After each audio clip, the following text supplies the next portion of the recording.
Hey folks, this is Mark Ryan.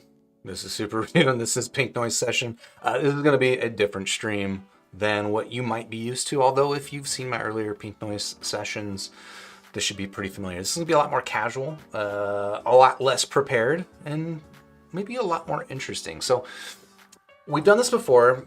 I'll give you the high level gist of what's about to happen today in case you've missed it before, but what we're going to do is I've got a friend on the line here with me, and I've sent him 5 different IEMs. He has no idea which ones I've sent him, and he's going to listen to them blindfolded. And while he's listening to them blindfolded, he's going to be, trying his different test tracks and telling us, what he hears in the frequency response, which he's usually really good at. And then he'll also try and guess what driver types they have. So I've sent him 5 IEMs, range from $20 up to I think $700.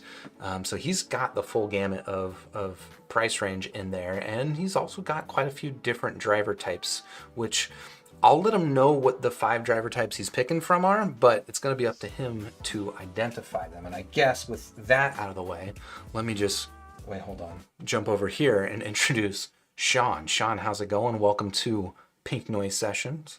Hey Mark, good to see you. Thanks for having me. Good to see you. And anyone who is on the live chat and watching right now, let me know if there's any issues with the audio. I'll be honest, it's been a while since we've done this. And Sean, was our testing thorough? I don't know that it was quite thorough. No. So anyway, I don't know. Anything you'd like to say up front, Sean, before we rip into this? Not really. I think Mark has a blindfold in here that I'm gonna pull out and put on. I can see the Discord channel. I can't see the live chat. I'm not on the live stream channel or anything. And I'm not even going to be on the Discord, to be honest. I'm going to be on my audio player app full screen here. So you'll have to take my word for it, but I can't see anything on the screen. I have no idea what's in here. I do have my Kato, Moondrop Kato. This is kind of my reference earphone that I use. So I might switch back and forth between this if I decide I want to get a comparison in there. But otherwise, yeah, we'll just go at it. I'll throw them in my ears. You can watch me fumble around like an idiot and embarrass myself and tarnish my reputation. Cool. Yeah, that's perfect. So what you're alluding to there, right, is that you are going to be telling us what you hear without knowing what you're listening to, and in the audio business, that is not easy. As a guy who makes frequency responses of earphones, it's like it's become a bit of a crutch for me, honestly, like to an extent, right? It's like I have, if I talk about something without even seeing the frequency response of it, I feel like I'm blind, even though I'm not blind, right? It's like I've gotten so used to it that, when I first started doing reviews, I obviously didn't have that. And so it would just take me a lot longer to sort of come to the types of conclusions about the frequency response. Sure. But you are, well, at least you are bolder than I am to do it live. But I think you're also a lot better at it. And part of that, probably comes from your background in music production and audio engineering. Is that an accurate term to use for what you do? Yeah. I've been an audio technician, done some mixing, mastering, things like that. Cool. All right. So yeah, I guess without further ado, Sean, you've got the box sitting there. It is still sealed. The blindfold is in the box, so you will have to open the box to find the blindfold, which I guess I didn't think about too much. But the blindfold is on top of the IEMs. Now, is it on that side of the box or is it on the other side of the box? I don't know, but you should be able to acquire the blindfold without seeing the IEMs. Let me just catch up with live chat real quick. Make sure everything is good. I don't What's up, want to VX? What's up, VX? Oh yeah, look at all of that. So that's actually the same packing that you sent me. It's not no blindfold there, right? That is no blindfold, no. I'm gonna start just taking these out. All right. Second, I like your little boxes that you use. That's right. They're all the same box. So people who are not familiar with my boxes, there should be no way for him to tell them apart just by feeling these boxes. This is What's up, David? Huck, how you doing? BTFR, I'm sorry. That is the blindfold, indeed, yeah. Is it 5 IEMs? It should be 5 IEMs, yeah. Okay. BTFR, how you doing? And sorry, I'm looking down here. I've got you guys on my iPad instead of my display because I got my display dedicated to Sean for now. All VX right. Ace, how you doing, man? Samuel L. Jackson, Does this if go a that is certain your way? real name. That's the Go correct way. Yep. And then yeah. it's got some adjustments on it, so it can get. It's probably a little small. I don't know how I'll big just your try head it. is. My head is big. You don't want to give yourself a headache, Well, this beats the handkerchief. Jeez. right? They seem like actually pretty nice. Did you just buy this? Face masks. Yeah, it came in a pack of 3, so I sent you one of them, and I kept 2 of them. All I right, don't so I'm know. keeping this one. Yeah, that's yours. How does this adjust? Let's see. It does look like you have it pretty tight, though. Yeah, it's tight. Hold on, let me take it. I'm gonna look at it this way. uh, Oh, I see. It's a double. Hussein Oh. Sul, how you doing? Adrian, what's up? What's up? Luis Lantano. It would be funny if you sent him 5 similar flavors of Aria. So that was actually kind of the joke that someone else made on the Discord server. I mean, I'm sure you've noticed that there is a particular frequency response that is getting very, very common. Moondrop Aria. I mean, heck, Moondrop alone has enough of them that I could send to you and be obnoxious. Just send you a KXXS, an Aria, a Starfield, Okay. an Aria How's that Snow. That good? It looks amazing. How do you feel? Do you feel blinded? I do. I forget how we did this last time. I'm gonna have to, I guess, feel them, put them over here, and then I'll peek at my computer to do the music. Right. playing. Yeah, once you've got it in your ears, you should be clear Where's to the take cat? your blindfold off. Is your cat If you saying hear hello? the cat. Yeah. Roulette. Come here. Your cat's name is Roulette? Yep. It's a good name. What's the inspiration? Are you a roulette player? Come here. It's actually my wife. Come here. You see her? What's up, Non? How you doing, man? There she is. Good girl. Now don't whine the whole time, okay? You probably will. It's all right. Here's the pets. All All right. Side salad. So as I was saying, I'll probably just blindfold, put them in, set them aside so I can't see them. Yeah. Where's the? Oh, I put the box on the floor. And then I'll have to look at my music player to kind of pick the songs. Right. So, do you want to go ahead and start, or do you want to say anything else? Let's do it. Let's crack into IEM number 1. And well, You actually, want to do them wait. We're not gonna do them in any order. No, that's gonna be up to you. But I did want to reveal the driver types, and then as you're listening, you're gonna be trying to identify which is which. All right, you ready? Okay. Are you ready? Yep, I'm ready. This is not too complicated. Turn you up. Two of the IEMs there are single dynamic drivers. Okay. 2 of them are single planar drivers. Planar, really? Yep. And one of them is a hybrid, BA dynamic driver hybrid. So dynamic, planar, and hybrid. Dynamic, planar, hybrid. And what was the hybrid type? BA Bounce plus armature DD. Plus BD. Yeah. Okay. So And none of these should have bad bass. wow, that's rude. As an all BA fan, I take offense. BA stands for bass anemic. Wow. If anyone didn't know that. Hater. Yeah. She's giving me static shocks that go through my earphones. As I pay her. Sundara in the live chat is saying that somebody touted the Moondrop droplet as an etymotic killer. As much as I like Eddie, I hope that's true. I mean, I'll just tell you right now that the droplet sounds nothing like an etymotic. So I don't doubt that person likes the droplet more than they like etymotics because they sound completely different. But I would not call it a killer because it's not really a replacement. But anyway, without further ado, Sean, grab your first IM. And for folks that are in the live chat, I will chat which IM he has grabbed. Can you see the name if I rotate it, or? I definitely can't see the name, but I might be able to. If you pull it out, I should be able to tell. Are there tips or anything in any of these, or can I just yank them out? Oh, that's a good question. They should all just be yankable. I know sometimes you Okay. have like loose tips in there. Yeah, right. Okay. Feel a I think I know. rubbery wire. I think I know what this is. Okay. You want to hold it up real quick? Wait, hold on. Why is Focusing. hold on. I need to zoom in on you. Okay. All right, I've got it. You don't have it. No, you know what it is though. I know what it is, and I will tell folks. Do you want me to describe anything or just go right to listening? I mean, if anything stands out and it's interesting to you, feel free to. I mean, I literally don't even know what models you sent me, but they feel like they're made of metal. They feel cold to the touch, Okay. kind of heavy. They feel like spring tips, but I could be wrong. Yeah, spring. No, whatever the moondrop ones are called. Hmm. But you might put those on everything anyway. Oh, I I got my kind of headphones. put those on everything. I do the same thing. Those and the spin fits are the only two I use. Oh, I got All this right, all so you got to tangled. switch, right? You're gonna be offline for a second. Yeah, let me untangle this here.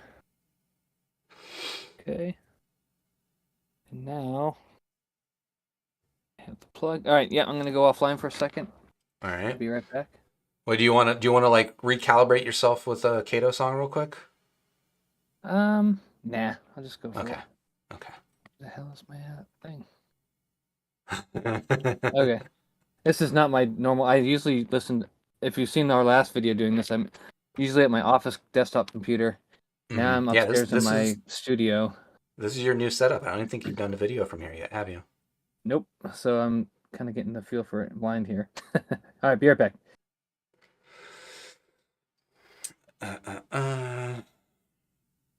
PFX asking for two of the Let me top just set Eddie these reviewers on aside, YouTube. Can I ask a or I quick know where they shout? Which are, because he's ones giving me do my I like the reference. most? Let's Oh, set PF. these Oh, up he here. can't hear me right now, so I'm not going to ask him, but I will ask him. And yeah, Hook. The All BA right. hate was strong in this one. Are I you hear you. back? You back? Yes. Yep. I'm So, back. so before you listen, PFX They're brighter asked. than the Kato. I'll tell you that immediately. Go Okay. ahead. Uh, PFX asked. Uh, I think he described you as one of the two top Etymotic reviewers on YouTube. Really? Asking for a quick shout. Which ones do you like the most? What are your favorite Etymotics? And I think I know the answer. ER4XR is probably my all-time favorite. ER2XR is probably my second favorite. ER4S is really high up there, but it's got some caveats. So those are my top three, without a doubt. I'd say if I could only own one, I'd own the ER4XR. If I could own two, I'd probably have the ER4XR and the ER2XR. And if I could own three, I'd have the ER4S. Those are the three. All right. Well, now you've got the first IM in your ears. All right, I'm going to take this off or lift it up or something. All right, so I'm going to go to my music player and start some music. Actually, I won't mute you just yet. If you start Okay. blabbing too much, I'll mute you. All right. I'll try not to distract you too much, but I do have to keep the people entertained. VX Ace is saying the true challenge is untangling a cable blindfolded. The true test of cable quality. That's a good point. I will say what cable it is in chat.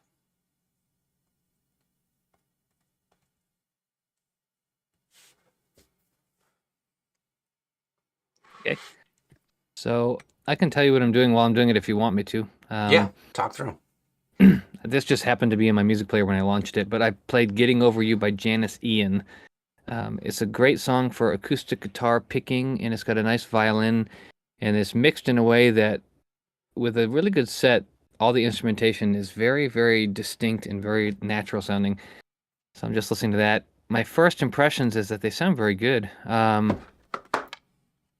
don't want to jump to make hasty decisions, but they sound not balanced armature to me, but I could be wrong. I'm almost going to lean towards planar. They have a different sound than I was expecting after just listening to you talk there for a minute, but they have a very bright but not harsh sound. So let me play.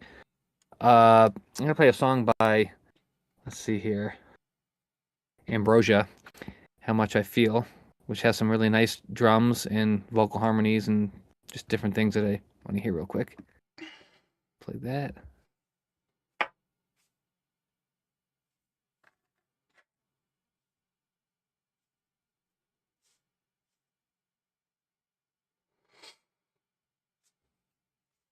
And my first impression is that they sound very high definition. The bass is very nice. It's not too bassy. So as I say that, I'm going to play my bass test tracks here. Don't laugh at Justin me. Bieber. You know it. Take You. Take You by Justin Bieber has some awesome sub bass. It hits hard and firm on a good set without being bloated. So I really like that as just a sub bass test track. Let me try that.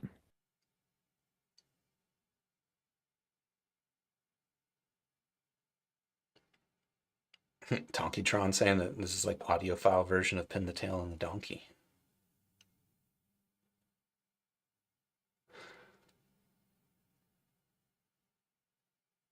So the bass quality is superb. They don't, I'll tell you right now, they're not my target response exactly. But they sound good. I definitely think they're, a decent response. Nothing sounds objectionable. Let me go through some more tracks here. One of my favorite test tracks of all time is a song by David Benoit, and it's called Freedom at Midnight. It's not Shark Baby. And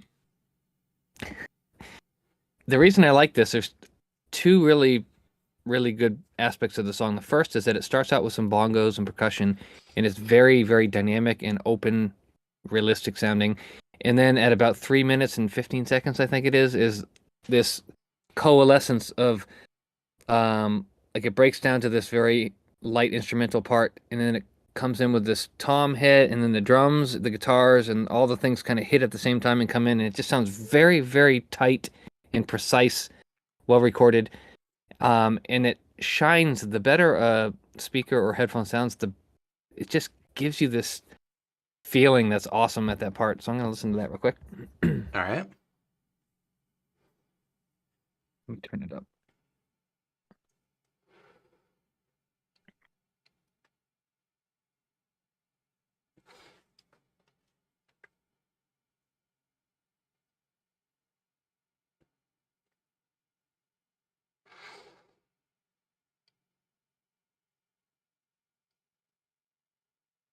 While Sean's listening, folks that are watching live, maybe don't do this right now, but in the description, I actually linked to, and Sean didn't know I was going to mention this.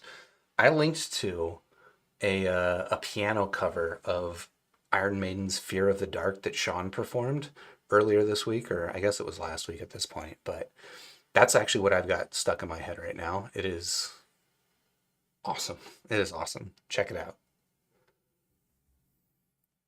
I've also got a link to Sean's his YouTube channel where he does his own reviews of IEMs.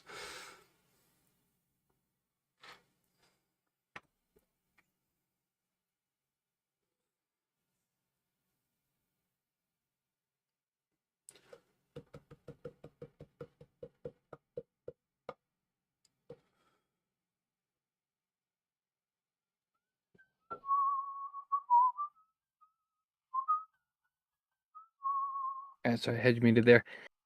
Sorry, I was whistling "Fear of the Dark." Oh yeah. So these are interesting. Okay, interesting. They sound bright to me, but they're not at all harsh. They sound, I'd say, ever so slightly maybe U-shaped in some regard. The bass is very distinct, has a nice presence. Sounds very good. The treble sounds very open and airy and like, I hate to use this word, but I almost think it sounds splashy, but not in like a negative way. It's just kind of like a soft like quality to it that like cymbals and things sound very crisp and bright, but not really harsh. Let me put a few more songs through this thing. Next, I'm going to do Bonnie Raitt. If you ever heard Luck of the Draw, that's kind of considered one of a really top tier audiophile recording kind of album. She just has some really clean, nice mixed recordings, and I'm going to listen to a few songs. I Can't Make You Love Me, Not the Only One, and All at Once, and they all have a couple things I listen for. I Can't Make You Love You. I Can't Make You Love Me her voice can come across sibilant if there's any Mm. kind of exaggerated treble type stuff. Um, the brushes and the drums are very, very nice and finessing and high def sounding on a good set. Mm-hmm. Not the only one has a really clean recording and a very, very dynamic popping kind of drum track, which is awesome. And then all at once is a really thick, uh, like EP type keyboard thing that kind of tests the mid range and the lower mid range to see if it can be full and thick sounding without kind of sounding muddy and washed out. So let me go through those real quick.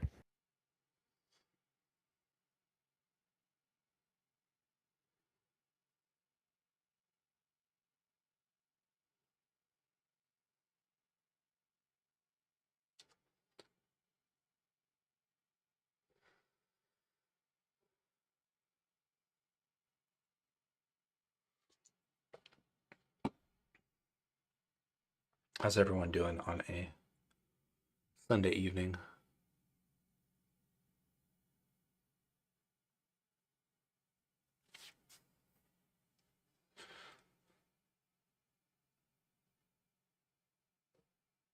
I'll say one thing I notice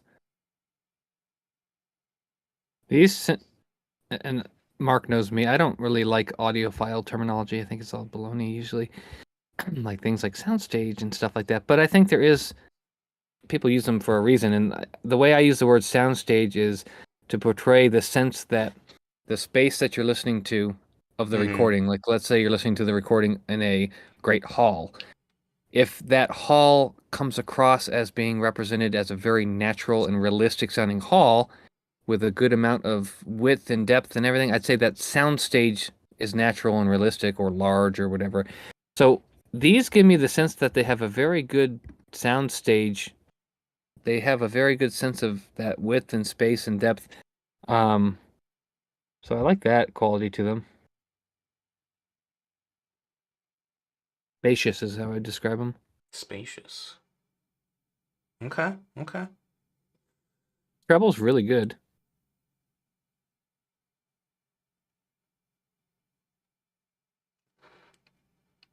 So Shawshank is asking, how does listening blind work? Because if somebody else puts, or if you put the IEMs yourself, you might get a hint of what they are, and that is true, especially if like you follow IEMs daily and like what are the new releases and stuff like that. And but here's the thing about Sean, he doesn't.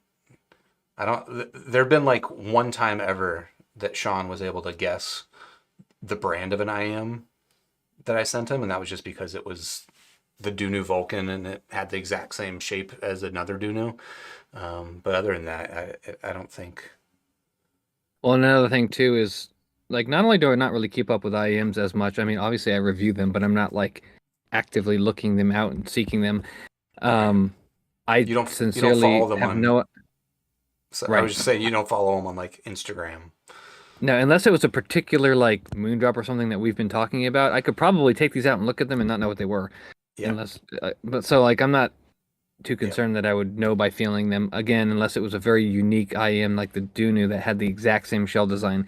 Because the 112 and the Vulcan, I mean, they're so unique and they're so identical feeling. I thought he had sent me the 112, but it was actually the Vulcan. So in reality, I still didn't know what it was. But you were close. Yeah, You were I'm gonna close. mute you for 1 second here. Yeah. Tron, you're watching Capcom Cup in the background. I'm jealous. Um, I haven't been keeping up with it These very are well at all. Yeah.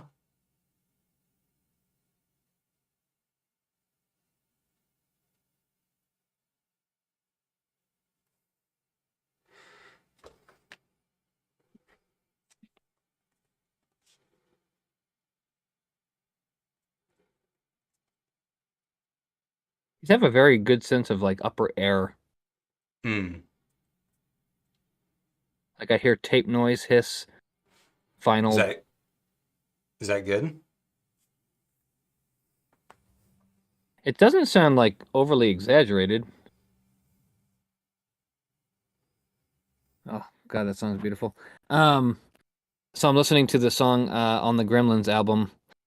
It's the end title slash the Gremlin Rag. It's a ridiculous song, but the first intro to the song is this gorgeous. It goes from like a keyboard to this lush string thing, and I literally hear all the spacious like ambient recording aspect of it in the background, people clicking their bows on the violins and the Mm. kind of ambient hiss of the recording. So I mean that seems to be picked up very good.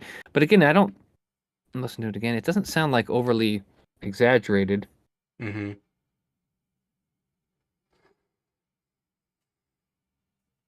has a very good sense of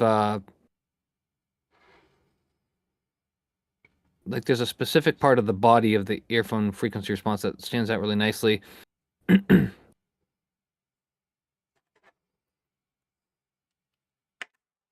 Now, do you want me to focus on this for a while or switch to the other ones and kind of go back and forth or I mean, I think people would enjoy seeing your impressions of other things. All right, let me listen to just So one or yeah. two more songs just as a last check here. Yeah, and you don't have to make the guess right now of what you Yeah. think it is. You can feel free to get the context of the other ones, and then you're going to have a final answer. And after that, we mock you.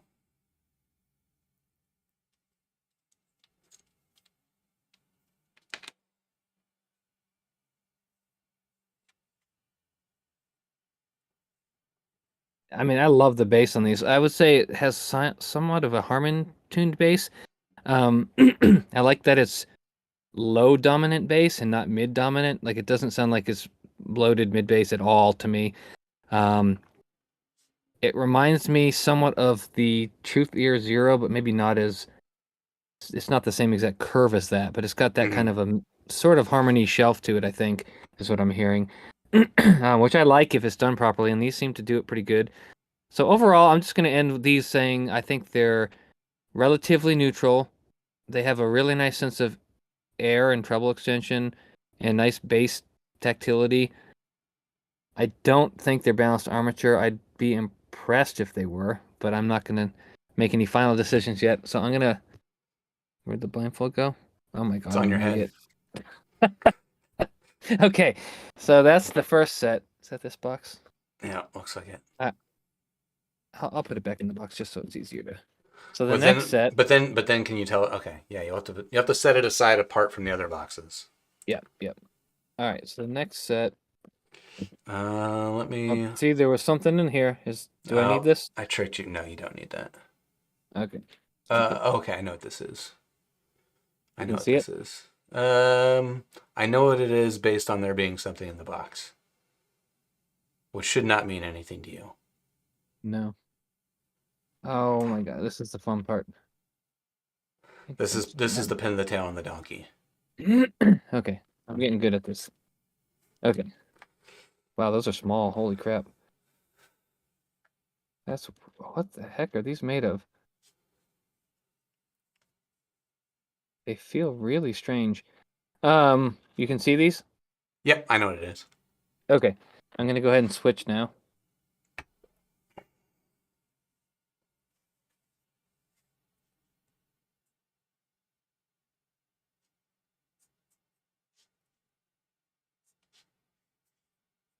And I'm telling the folks on the chat what this is. So if you're watching and you're not in the live chat, I've just dropped the I'm clue. gonna Don't set tell this Sean. one. I want to see it, so I'm gonna set it over here on my keyboard.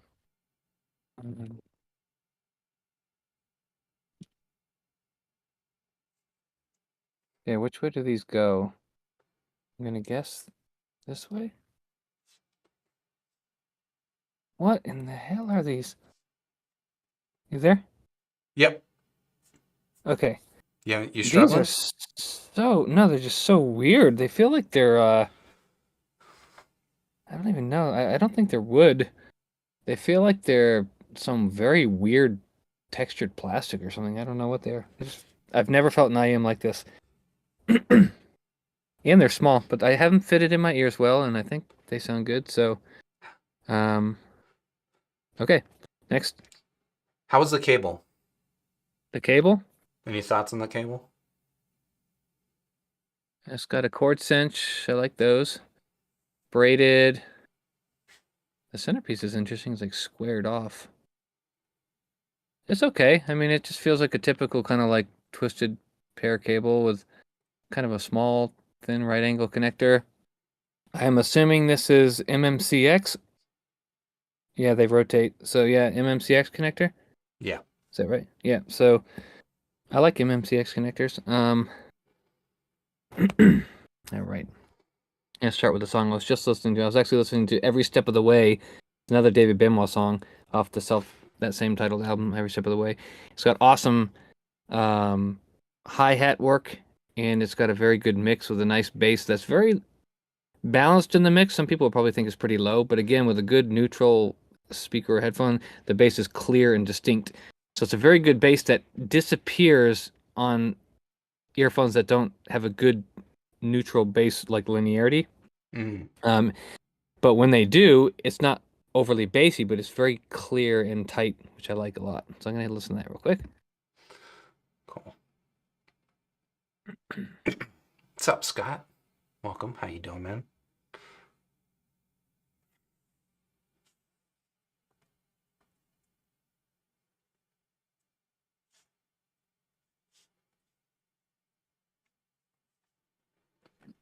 This is gonna be so much harder than I thought. Oh yeah.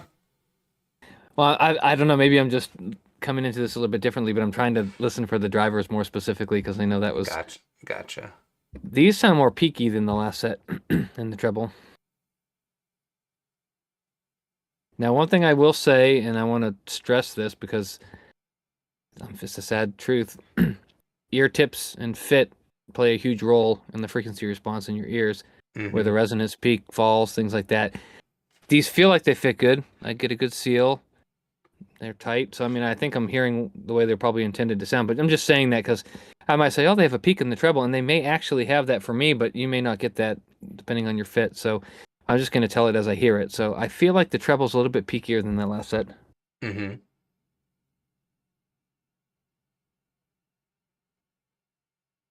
I had to guess it's between 4 to 8 kilohertz, but I don't know that for sure.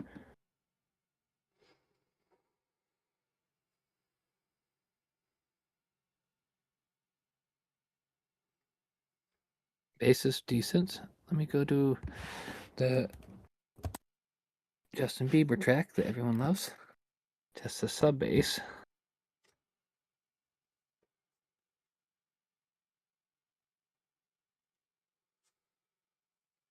Scott, you're working on a cloud synced EQ project. That sounds exciting.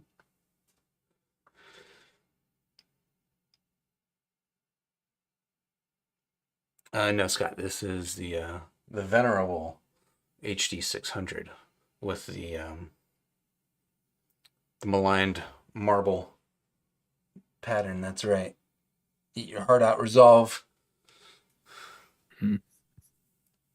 Yeah, they're not as impressive right off the bat, but they sound like they hit pretty low and deep in the sub bass. So it's no problem with extension. I'm going to listen to Dreams by Fleetwood Mac off the Greatest Hits album. I like this particular album version because it's got a lot of kind of an airy quality to it. A lot of treble presence, and I'm just very familiar with the album, so I'm gonna listen to that real quick. Yeah, that song in particular, because it's on so many different versions, like it's a good example of the difference that a mastering can make.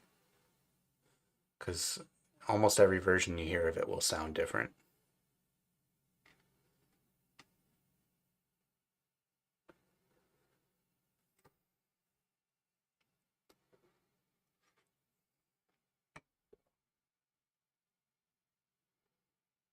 The bass sounds like, I don't know. Sounds good, but it just doesn't sound as good as the last set. There's something about it that sounds almost smoother, but not as tactilely. It's just different.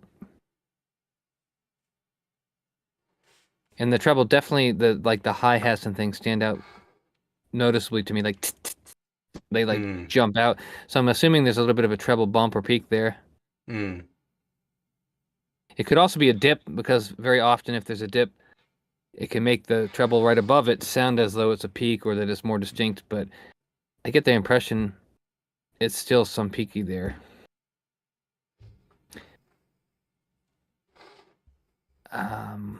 I completely forgot to ask, am I allowed to use EQ?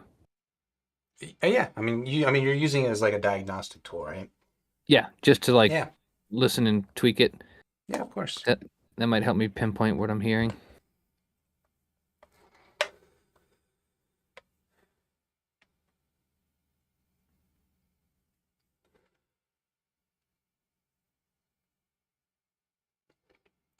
Lucker's asking, does he have to guess the IM, the driver config, or the frequency response? And does he win a car? Yes, he wins a car if he gets them all right. I mean, he doesn't have to do anything, but I mean, what he's trying to do is, I mean, he's describing the frequency response as he hears it. And Sean's usually really good at that. And then at the end, we're going to have him guess the driver configs of them. And I told him up front that he's got 2 single dynamic driver IMs, 2 planar driver IMs, and 1 hybrid IM. And he's going to have to guess which is which. And then he wins a car. It's going to be a bad car, though. He's not going to want it.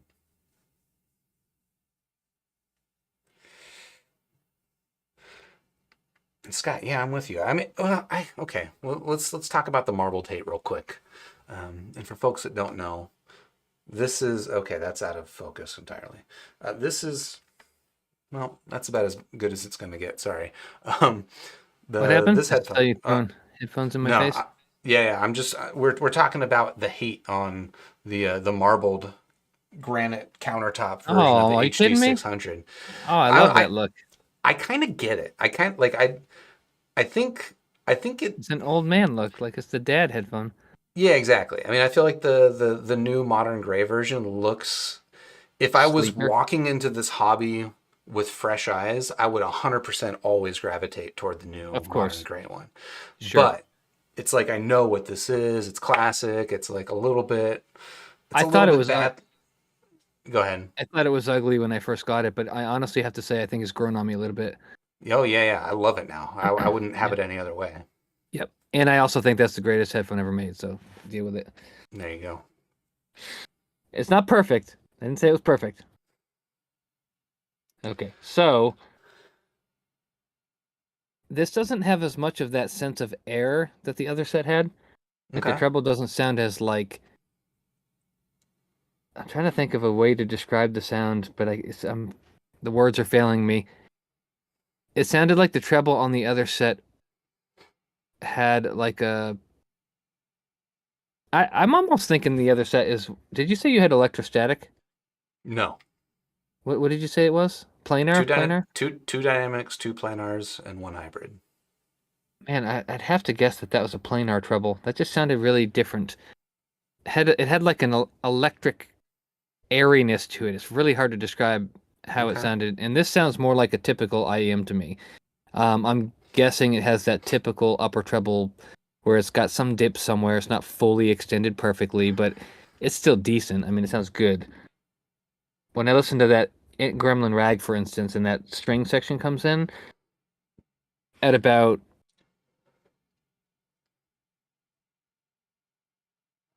13 seconds, Mm-hmm. 15 seconds, I hear the shuffling of the papers of the musician or whatever. It's not as obvious in this. And the strings sound smoothed over in comparison. Not that they Mm-hmm. sound smoothed over a lot, but they sound gorgeous still. But they don't have that airy electric energy that the other set had in the treble. The other set didn't sound harsh at all. I'm curious to go back and listen to those again later. Let me listen to a few more songs to test out, like the Bonnie Raitt song there with the drums. Test out the dynamic tactility You of this set here. you also got to try Break for Lovers. This can't be a super review live stream without Break for Lovers. Absolutely.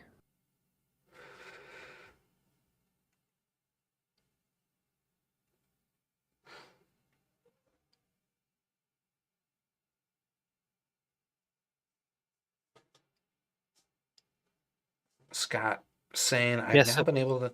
Oh, go ahead. Oh, go ahead. I was just reading that Scott was talking about the HD 600 and 650, and he prefers the HD 650. But I I suspect love the that's kind of 650. you do. So, a quick backstory, but I had both of them simultaneously for a while, and I Mm-hmm. struggled to pick one, honestly. I'm not going to lie. I think the set that I had, and because there are slight variances in the models, but they were both brand new, so they had the new pads and everything, but they were both the modern, you know, within the last few year model, whatever. The 650 has kind of brightened up, I think, in the new model, if I'm not mistaken, but it still has the same difference between the 600 and 650 as how the 650 is a little warmer and everything. So the 650 I had was warmer, but it also had a little bit more of a like precise sounding treble.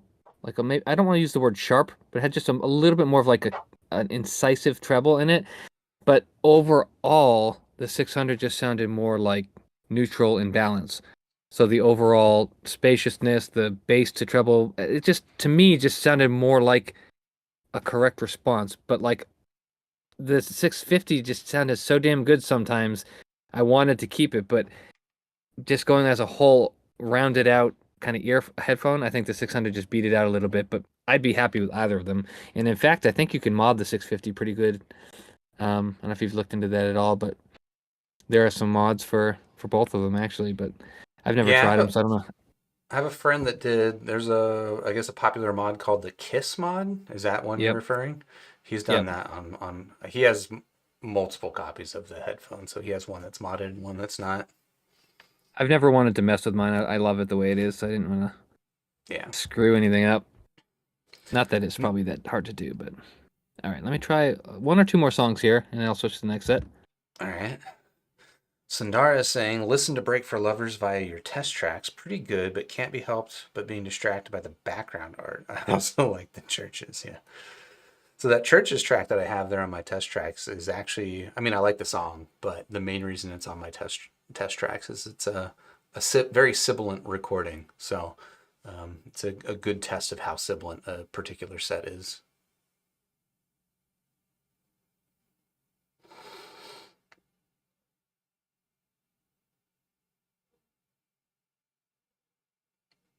Yeah, VXAs. Did you end up getting your Prius down here?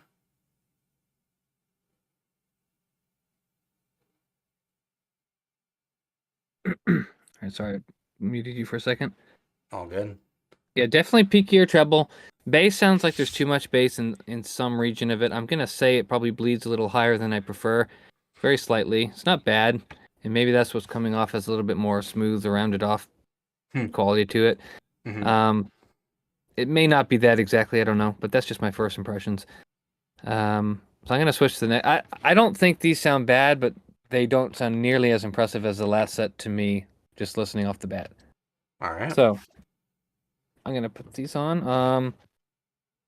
Where'd the box go? Okay. Reaching All right. for the third set. And this is. Holy crap, these don't weigh like Oh, I know what this is. these are light. Damn, you can't give me some small earphones, man. These feel like they don't these feel like they don't even have anything connected to the cable. So can you see it? Yeah, I know what it is. How do I know which ear is which? Ooh. Shoot. I can play a song and just find out if it's wrong. Shoot. I'm trying to remember. I made a note to myself. I feel like there was Do they have something. bumps or something? There's something that. Yeah. Okay, I there don't is a think. dot. Yeah, there's a Is dot there? on this one. Okay. It's probably the left Uh, channel. you probably can't see it, but usually I Maybe would say it's not. probably the left. Yeah. Oh, never mind, it's on the other one too. So I would assume the dots are on the outside, maybe. Well, there's no outside because they're for them. I don't know. Let me just plug them in, and I'll listen, and I can hear if the instruments are wrong. Yeah. I think the dots are actually just the letters L and R. Okay, I'll be right back. Yeah.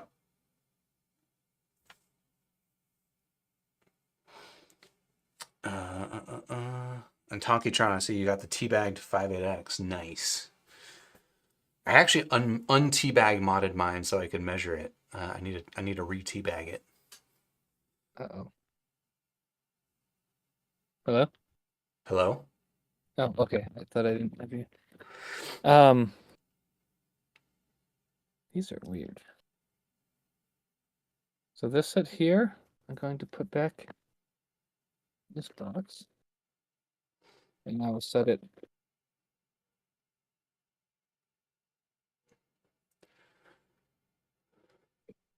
Nice. Okay. These have so much cable noise. Holy crap. Oh my Did you wrap gosh. them around your ear or no? No, I'm going to though. They sound awful. Okay, that is so much better. Okay. All right, let's play a song. Let's check the stereo.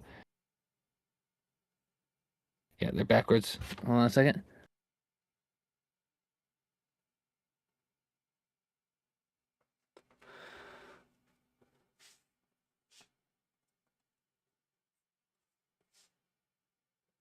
Still there? Yep. Okay. Okay.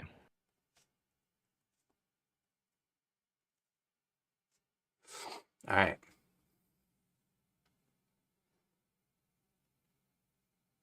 And these are either very thin or let me make sure they're sealed in my ears all the way.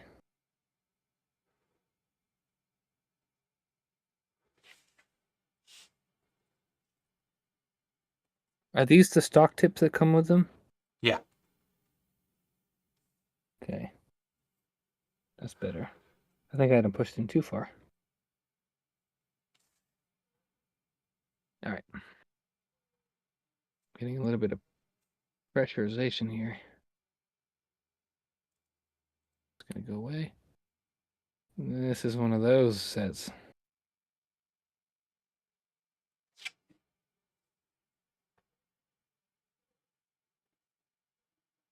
This is going to be a pain. Hold on a second. Lift my ear a little bit. I don't think these tips are big enough for me. If I don't put them in just right, they don't seal. And if I push them too far in, they cause pressure. Let me see if I can. Okay, I think that's got it. Maybe. If it equalizes after a second. I'm trying to remember if those are on a narrow nozzle, so it might be difficult to replace the tip. That's okay. I think it's okay now.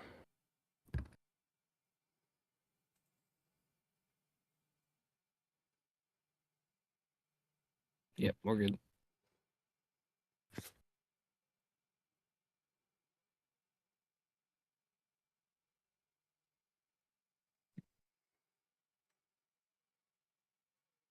Okay. Again, I mean, these are probably the most obviously possibly a bad fit for me, although they are sealed. I don't have any air leakage. I don't have any pressure buildup, so I think they're fit well, but right off the bat they sound mega bright, like nasally. Like objectionably nasally. Like I would say that I wouldn't listen to these honestly. Okay. Hold on.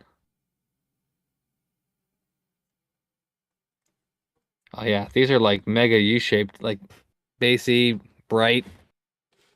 They hit good bass low down, but Mm-hmm. I'm not a fan of the presentation personally.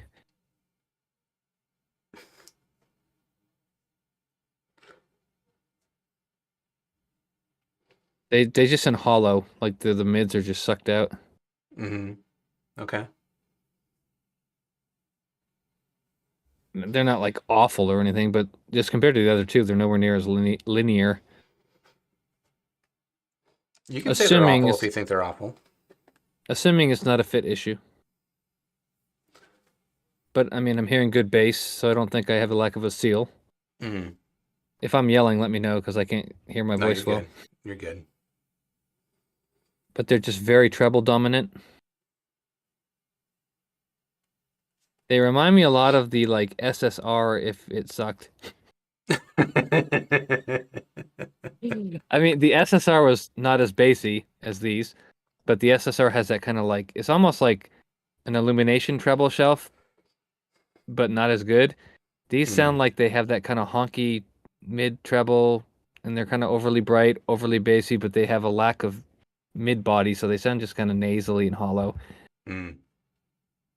Let me listen to this song.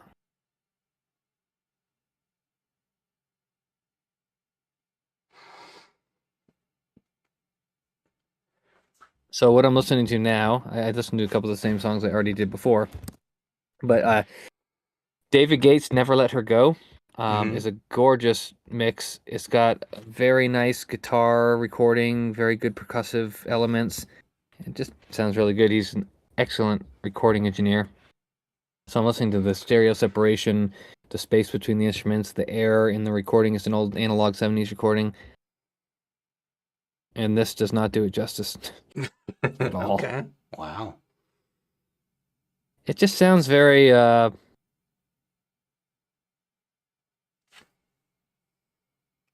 I don't know, it's just the nasally treble just gets to me. If the treble was toned down a little bit, that might actually it might give the impression that there's more mids and it might sound a lot more balanced, but I would say these have a lot of 4K somewhere in that region, and it's way too much for me. I'm gonna switch over to Squiglink while you're actually. I probably could have done this before, huh? I mean, think of a test track I could use here. To isolate that frequency. My EQ in this app's not working for some reason. I've never played with it, so it's probably just some stupid setting I don't have enabled. But for anyone asking, I'm using Strawberry on the Mac to do this, and it's kind of new to me. Strawberry, what's that?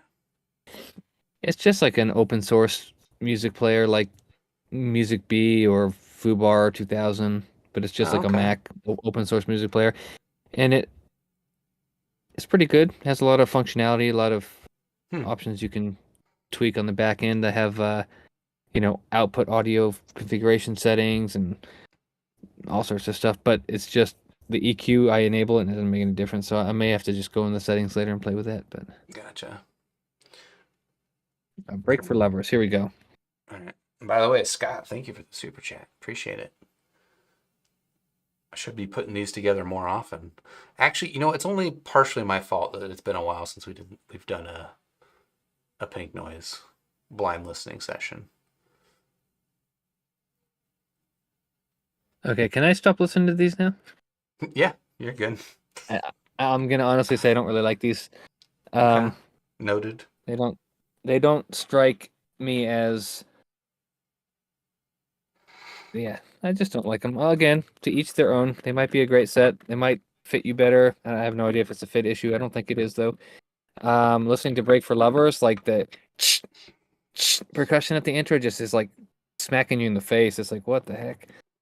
So it's very exaggerated at some mid treble region that I'm not a fan of. So I'm gonna switch to these things, which are much heavier. Can Yep, you I see them? see what it is. Okay, I'll be right back.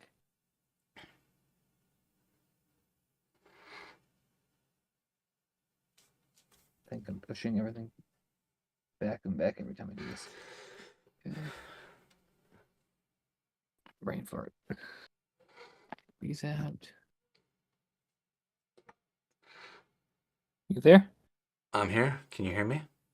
I can. You All right, sound cool. fuller and less nasally. Oh, well, that's good. Which one's more realistic, though? I have no idea. Can't That's tell right. with We've your never we've voice. never actually met in person yet. What are you talking about? Say it all the time. But Okay, only through audio devices. I can see you when we chat sometimes. No, I know, but like you And don't. You've only heard me through a headphone, which may be coloring my voice. that's right. All right, here goes Break for Lovers. All right. Okay, these are 10 times better.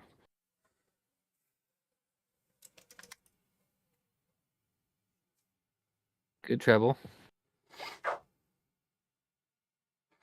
Good separation. Good bass. Her voice sounds magical, which I love. God, her voice is so. Song is amazing. Yeah, it's a great For song. your wondering ears, Mark showed me this song one day, and I was just like, it's already in my top favorite songs of all time. There's something about her voice that is like, if I wasn't married,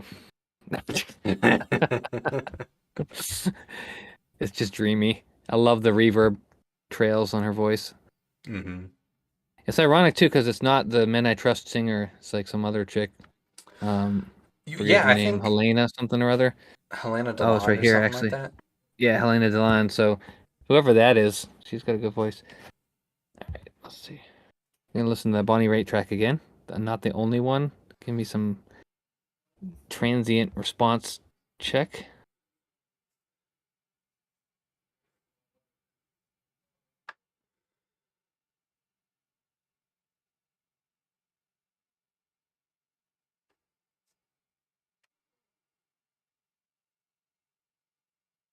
I still say these don't strike me as impressive as the first set. I had to go back and compare though, but hmm these are definitely hands down better than the last set.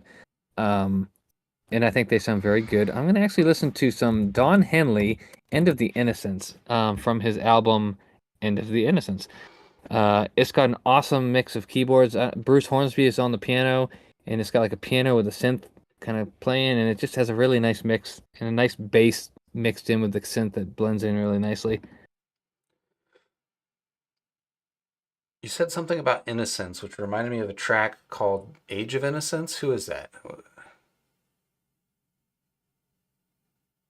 Oh no, Return to Innocence. Who was Return to Enigma? Innocence?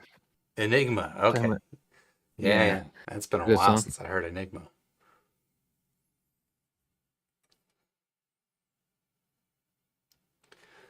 So far, these sound pretty good. These sound pretty good. Let me do the gremlin string part there again.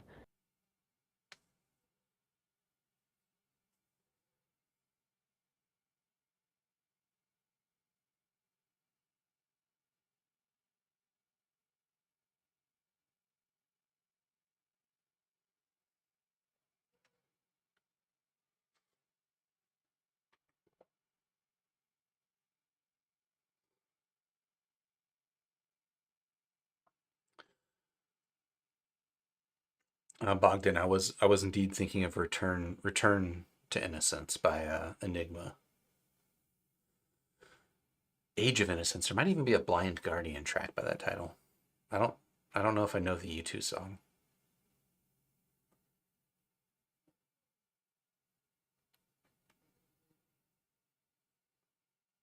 So these Mm-hmm. Mm-hmm. these sound really good. The bass isn't perfect. I don't think Okay. it's like the exact shape of my preferred bass response, but it sounds really good. Um, Treble sounds really good. There's nothing obviously wrong with these ones. They sound really cohesive. Mm-hmm. You said the bass isn't exactly to your preference. What would you say about it? Um, Let me try one thing here.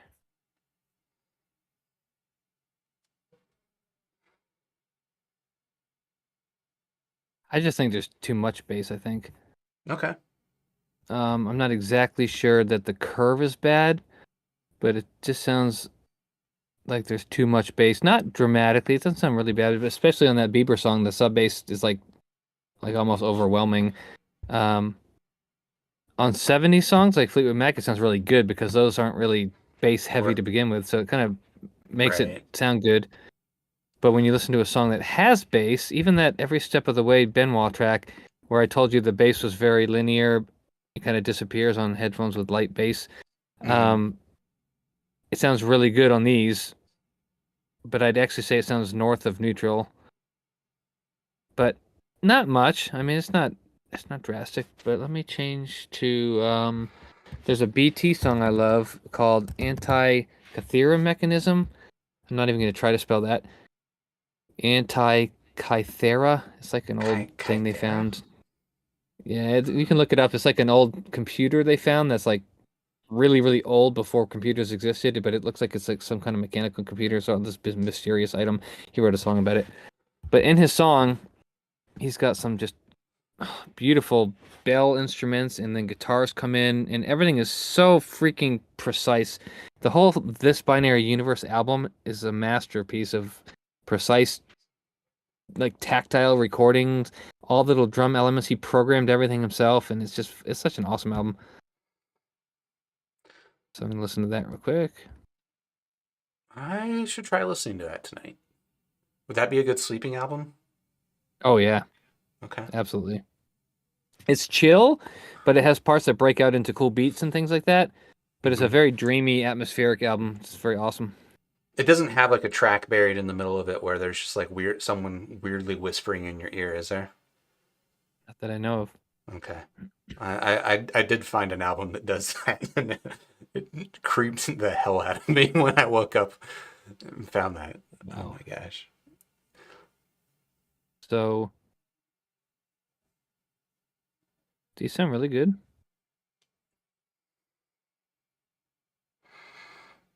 Precise treble, distinct guitar and plucking noises. They don't sound peaky. The bells sound very neutral. So it sounds like it has pretty good lower treble. The separation between instruments is very distinct. Mm-hmm. I'd have to guess this is dynamic driver. Or planar, I guess. I don't get the impression that it's balanced armature, but I could be wrong. But the treble has that tactile thing that usually balanced armature lacks.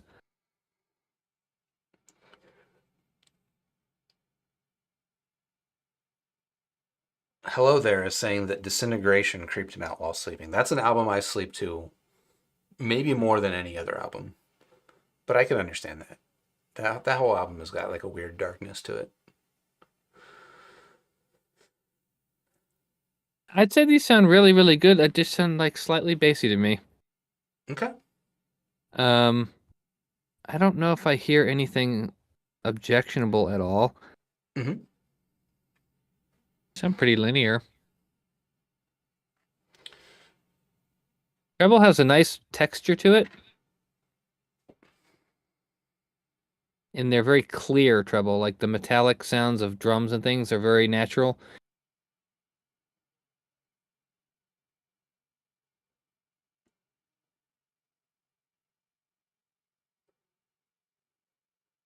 And it picks up just enough of the tape hiss and stuff like that. Not as much as the first set, but it picks up enough that it sounds like they have some air to them. They're not like completely muffled up in the high treble.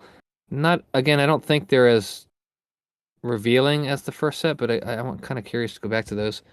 Right. But yeah, I'd say these sound really good. They're not the only one song here. The drums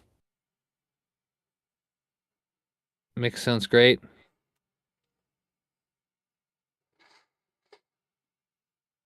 So anyway, I'd say these are pretty good. Like, I'm happy to listen to these. All Next right. set. Next and last set, right? Oh, wow. We already went through them all. I think this is it. So then you know what they are, I assume, because it's the only one Uh, left. I know exactly what it is. Okay. Switching. I'll be right back. Yep, yep.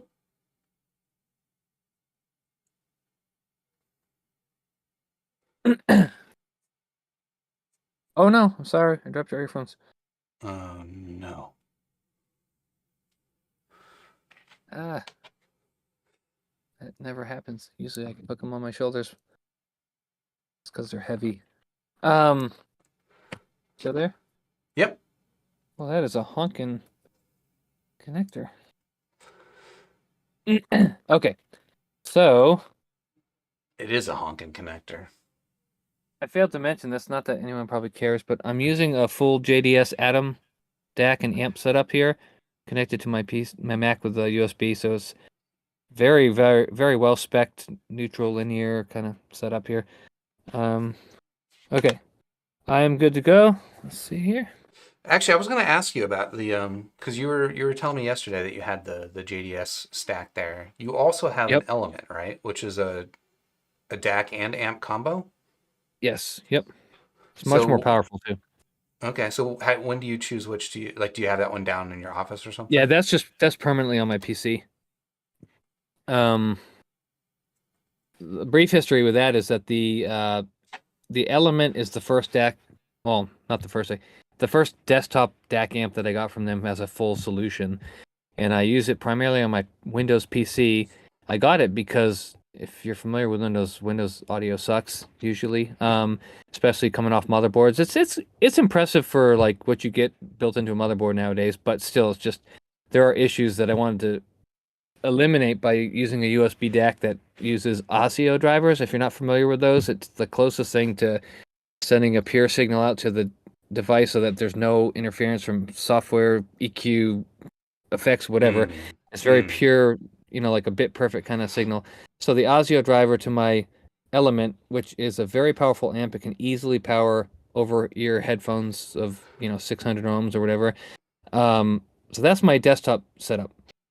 And it's easy to move around, obviously, but this is my music studio. And in my music studio, I don't know if you can see it here, but I have a Mix-Pre 10, and I have a headphone amplifier, and I had an Apogee Duet, and a bunch of other equipment that I use in my studio.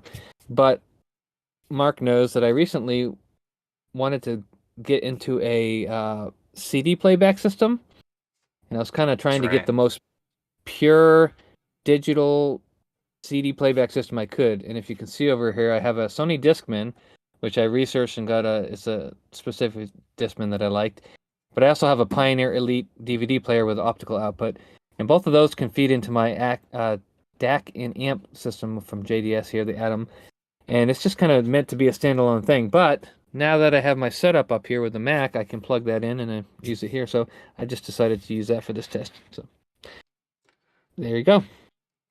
All I right, don't know. I'm gonna. I can't remember if we've talked about it before, but coming out with a CD transport. Watch your mouth. Yeah, you're Um, alone talking about Asios. Um, any I have comments on like the physical form factor of this IEM or the one I'm listening to right now. yeah, It's sharp edges. It's not okay. uncomfortable. I didn't even know this actually until I just put my hand up to him. But like, it's funny. I don't know if you probably can't see it in the camera, but my God, I feel like the edge is poking in my ear, but I actually don't feel anything at all wearing them. But man, it feels like a sharp point edge right there. So if you didn't have the right size ears, maybe these could poke you. I don't know. They're Hmm. very like right angle edges, but they're pretty lightweight. I assume this is a 2-pin connector. Cable's kind of just a typical braided cable, small centerpiece. It feels plastic and lightweight. The right angle connector, it all feels plastic. I don't think there's any metal on this thing. Um, so yeah, Okay. if I had to guess, this is strictly just a random guess, but they feel the cheapest of all of them in terms of their weight and plasticness. Mm, mm-hmm. So I'm assuming this is one of the cheaper sets. But that's just a guess. Okay. So let me go ahead and I'm gonna start with that End of Innocence song here. This is a balanced armature set. Um, and then, What's that? I said this is a balanced armature set. I was joking, but it just Uh, comes across as the timbre of the treble is different. So let me.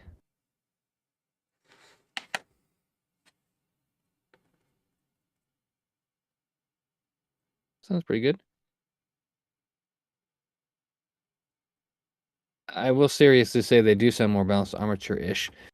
Whether that's the frequency response or what, I don't know, but they just don't have that quality of the dynamic texture that the other set had. okay.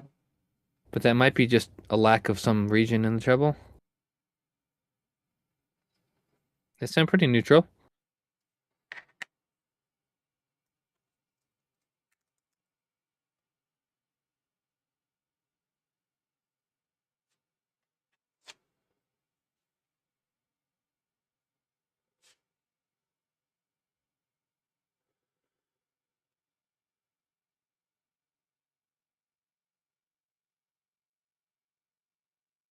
Treble sounds like it has some sort of I don't know if waviness is the word, but up high, like maybe after 10 kilohertz, like a dip peak, or something's going on. It doesn't sound as like liquidy smooth up there. Okay.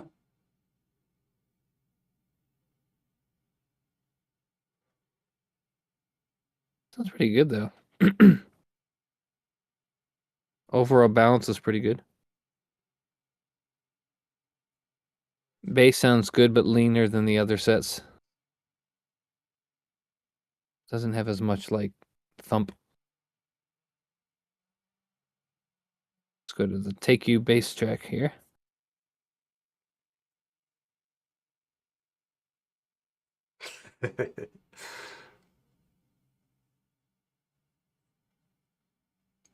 VX Ace is asking, how does he do this? Christ. Is there actually a single BA in the set, or was it only a hybrid? The drivers were 2 dynamic drivers, 2 planars, and then 1 BA plus dynamic hybrid. I think this is the hybrid, but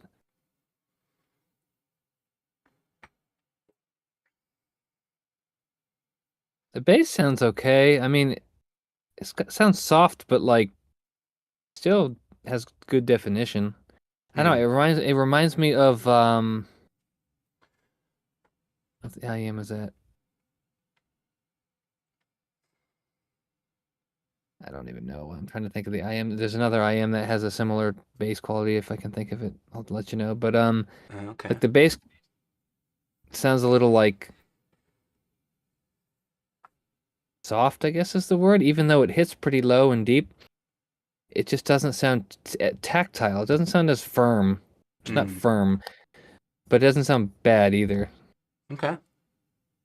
I'm gonna listen to Backstreet Boys. For real? The song "Time." It's an awesome recording from the Black and Blue album. Okay. I'm not familiar with It's it. got it's got some really clean electric guitar work and some nice keyboards and a good clean bass.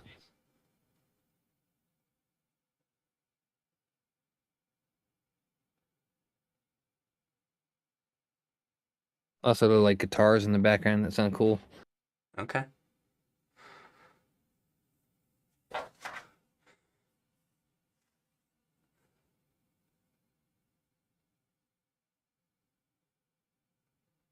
I had to guess. Let me listen to Benoit's "Freedom at Midnight" again.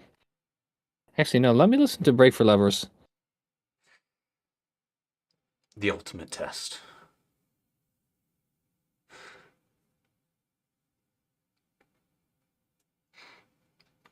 Yeah, Break for Lovers for me is good for testing 3 things.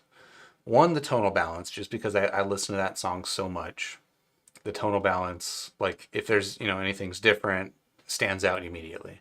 Where it's interesting, if there's songs I don't listen to that often, I can listen to something that's tonally weird that doesn't sound immediately off because I'm just not as familiar with the track. But then the other things would be the treble, how sharp the treble is, because Break for Lovers starts off with like this, and then the tactility and definition of the bass attack, because it also starts off with it's just real clean, simple track in the beginning that has that treble tick and the bass, and there's nothing else in between.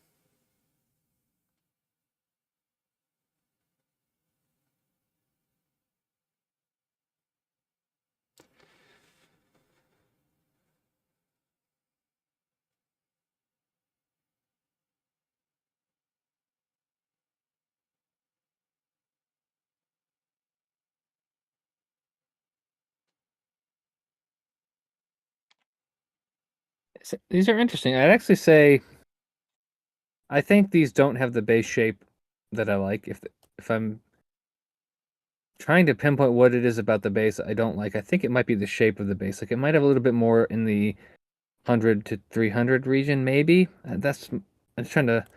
It sounds like a very good level of bass to me. Okay. The overall balance is very good. It's very reminiscent of like honestly, almost like the Etymotic ER4 or something like that, the XR. Like, it doesn't sound like overly bassy.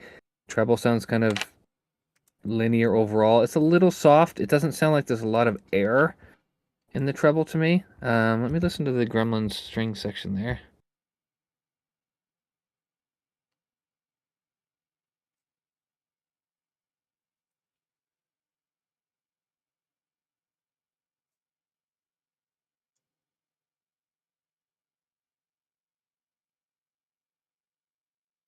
It has decent extension, but I feel like there's like a drop off somewhere. It might be after 10 kilohertz somewhere that just sounds a little bit soft. It does have like detail up high. Like I can hear those little noises in the background pretty crisply and everything, but it just sounds like there's a soft spot in the treble. Like there's a dip somewhere that's kind of making it smoothed over. Um, can I go back to the first set real quick? Yeah, of course. Real quick, actually wanted to ask you a very specific question about this set. Okay. Would you describe this as bright? Relative to what? Just you haven't used the word bright, so it hasn't come to your mind. Like, would you listen to that and just and think that it's bright, or Let me check. Hold on a second. I'm just asking because I feel like I've heard different descriptions of it.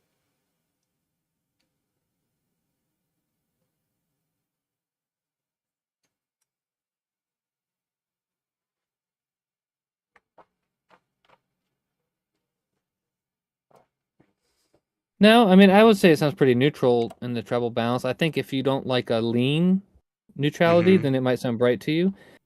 But I don't think it's got any like obvious brightness, like it's not boosted treble or anything.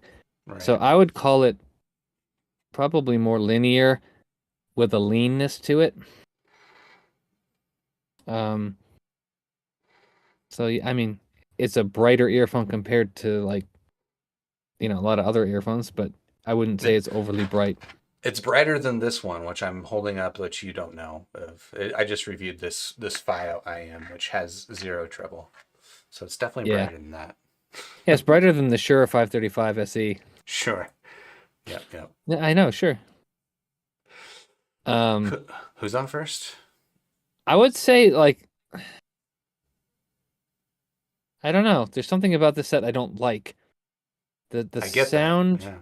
the sound experience of listening to music and feeling it and getting into it is just not as engaging to me. So far and I want to go back to it to see if I'm just forgetting, but the first set sounded the most impressive in that Mm, regard. Even if it wasn't the most neutral, it just sounded the most high def and like mm, engaging.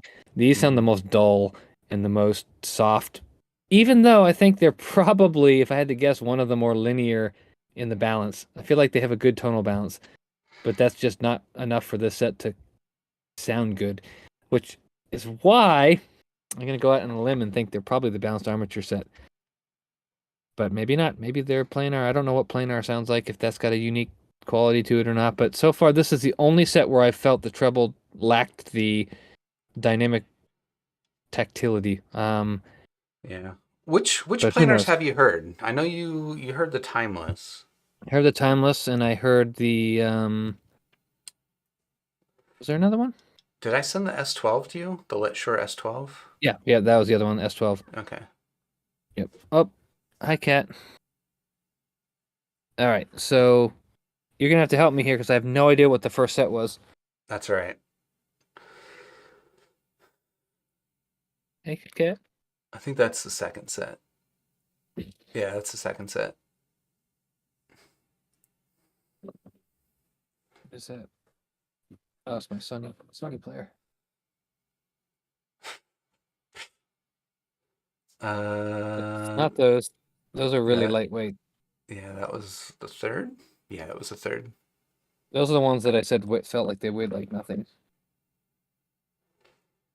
There you go. I think this is it. Yep.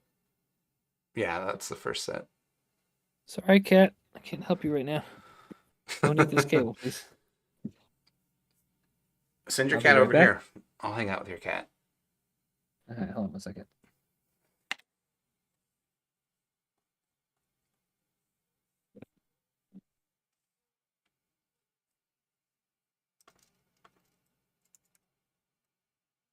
You there? Yep. I didn't realize you have one of those little. Did you put the silicone thing on here? Yeah, I did. Yeah, smart man. Those are nice chin cinches, right? Oh yeah. All right. So here we go. Let's see if I remembered correctly or if these are like off the chart bright. Right.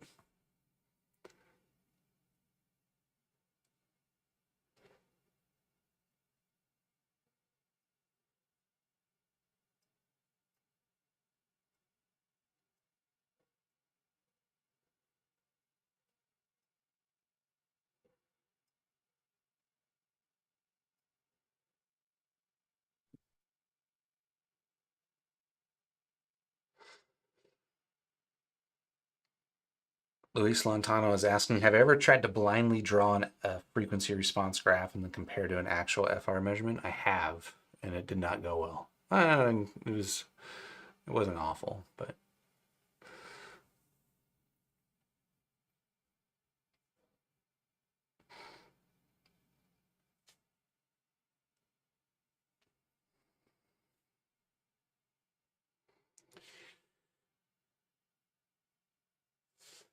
VXA says are bold words. I disagree personally, but maybe Sean would agree.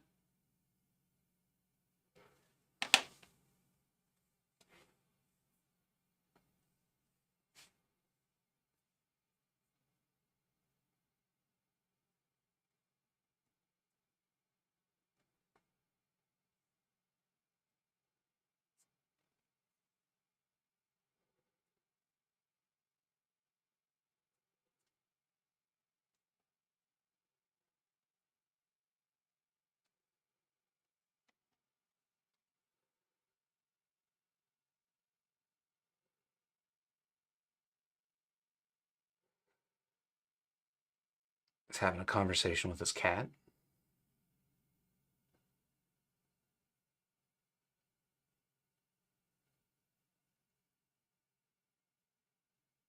Okay. So All right. listening to these, Yep. I feel like they're a little bit more U-shaped than I thought they were, Okay. but I like it a lot actually. Um, I'd say they're closer to Harman shape, but they're not at all like they're not. I don't think they're Truthear 0 level, but they have like a little bit more of a Harman quality to them. The treble sounds very like very forward, but not ever harsh, which is a nice quality. Like Break for Lovers is very, very clear. Mm-hmm. Her voice is just like kind of floating in the air. Guitars over. It's awesome. Hear all the little hand squeaks. Squeak, squeak. Hand squeaks. Yeah, the guitar, electric guitar. Oh, yeah. Yeah. Bass is firm. Boom, boom, boom, boom, boom, boom, boom, boom. I mean, it sounds awesome. Nothing sounds objectionable, but it does sound not perfectly linear. I think it's a little bit more curved, but it's a very nice curve. So, I think these are probably my favorite set. And over time, this happens. I might listen to these for a week, and then as they grow on me, I think, yeah, it's a little bit too much bass. Maybe I don't like those, or maybe, the treble's kind of getting fatiguing after hours of listening. But just off the bat, I don't think so. I think they sound pretty good.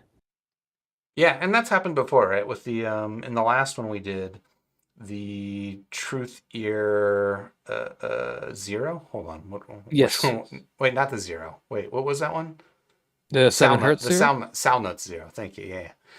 Yeah, sound That notes. That's right. one you didn't like initially, but the Although I do more think that was, go I think ahead. that was partly the tips. Yeah, You sent them to me with those stock color tips that they have, and I use the spin fit on them exclusively now. the clown Um, noses. yeah. Although my set came with nicer tips. I had the better set. I got Okay. that the red, dark red with the metallic look to them. The Mech Yeah. edition or Mecha. I Yeah. don't know. Yeah. But yes, I mean, whether it was only the tips or not, I don't know. But as I listen to those, they've grown on me a lot. It's one of my, that's probably my all-time favorite budget IEM. I still think I prefer the Kato, but they have, I think, a more open sound to them. They have a more like clear, spacious sound than the Kato, but the Kato just sounds more refined somehow. I don't even know how to describe it. It's not something I can put into words. I just when I listen to it, it sounds better. Like it just has a Mm, nicer overall smoothness and high quality sound to it, but not by a great degree. I mean, if you gave me the 7 Hertz Zero, whatever Sonos Zero, like I'd be happy. They're an awesome set. mm, I'm not one that needs a lot of bass. I think the bass hits tight and clear on those and mm-hmm. is fairly linear. They're more lean neutral than most people probably would like. So that's some people are going to think, oh God, they suck. But for me personally, that I listen to the Etymotic ER4S and that's even more lean than those are. Um, Right. so for me, I think they sound phenomenal. But these sound really good. Do you want me to try to guess? Um, you want me to put each one in, listen to it once, and try to guess, or how do you want to do this? However you want to do it. You get one answer. You get one final answer, but feel free to switch them around and All right. sample and Can we do a process of elimination? yeah, Because absolutely. if I get this wrong, I'm gonna disconnect from the chat. This is not a balanced armature set, correct? Oh wait. I don't know. Might you want to do a process of elimination like that? Interesting. Okay. We don't have to do that. You want me to just guess Well, right off? I gotta think about what are the implications of us doing this? Okay. Um, I'm gonna guess these are planar, only because you said the other ones were single DD, right? correct. I've never heard a single DD with this tuning. That doesn't mean it's not possible, but I feel like single DDs either have an upper treble dip after 10 kilohertz, a very common thing, or Hmm. they have a little bit of a mid-bass bloat in the bass. Whereas something like the Truthear Zero had 2 DDs, which helped to kind of tune it differently. Right. So again, I could be wrong, but I'm just guessing based on the response that these are not a single DD, and I don't think they're balanced armature treble. So I'm gonna have to go with planar on these. Okay. Final answer. Do you want to tell me first, or you want me to go through them all? I was gonna give you the opportunity to go through them all, and then, I mean, there's like sort of a process of elimination in that way, right? So like you're saying you don't think this one is BA, Yeah, so it's one of two others. correct. So then go through the other ones, and then Okay. so Um, so the last set that I listened to, yeah, I think is the hybrid. okay. So then that leaves This the other four are either a this is DD a or a planar. correct. So let me go through, let me swap again, and we'll do this right now. So this I'm gonna go planar. That's my final guess. I'm just gonna make no second guesses here. So I'm gonna Okay. switch here to whatever this is. What is this? You got this one? Uh, Um, that's the last one you heard. That this is the last one. yeah. All right. I'm gonna tentatively say that that's the hybrid and just set that aside here. Okay. This is the planar. You still have one back on your piano, by the way, Okay. Oops. So this one here. with the chonky termination. Yep, Okay, you I know what know. it is? Yep. Okay, let me listen to this one real quick and I'll tell you what I think it is.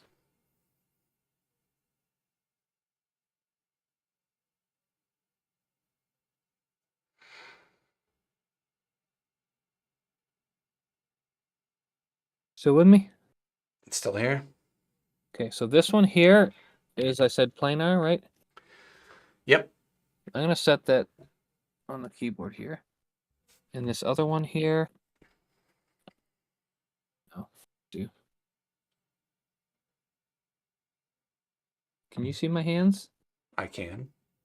Is there an item over here somewhere? I thought there was. Oh, There's I one can't. there. Yeah, I have two missing. Oh, there it is. Okay. This is the last one I listened to, I think. Yep. Okay, so I think that's the hybrid. Okay. So now I don't have any visible. Okay, the one I'm listening to, I'm gonna take this off now. Okay, let me check this out real quick.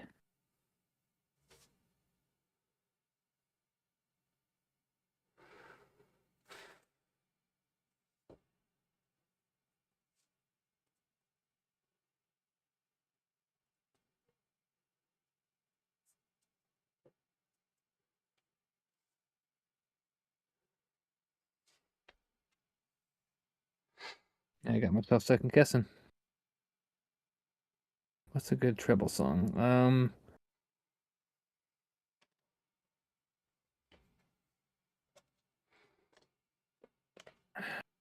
Man, I'm having a brain fart here. I'm trying to think of a song with treble that would accentuate the balanced armature timbre.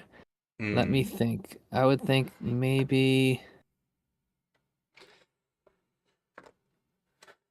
scrolling through my list here. Let's think about something that has a tactile. Silly Love Songs by Paul McCartney. That's a great one. So from What the about All the Best album. Okay, I think What's that? a song I would use for that purpose Yep. you're talking about would be Games of Luck by the Parcels, the live album. Oh, yeah, that's a good album. That's a good one. Let me try this real quick. All the percussion in that tells a lot.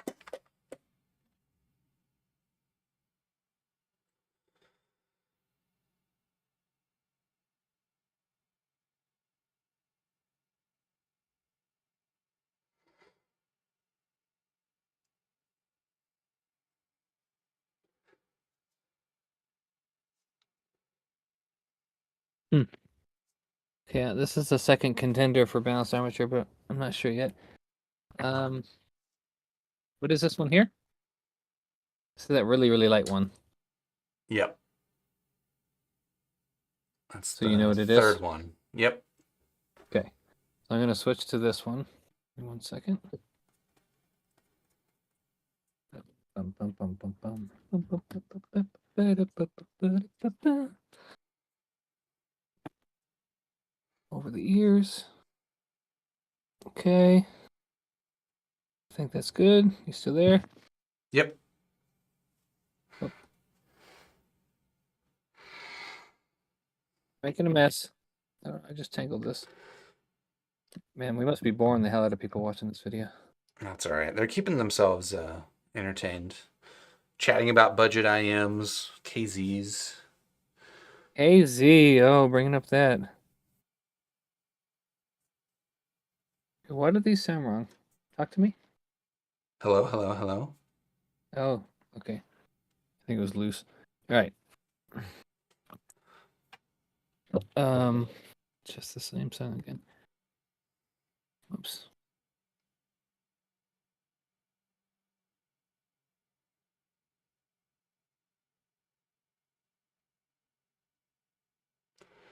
Pink noise indeed. These are by far the farthest. The farthest. These are by far the hardest ones I have in terms of that fit. Mm. You think it would be better with a large tip? That's what she said. Um, sorry. I gotta stop that. Um, You just got demonetized.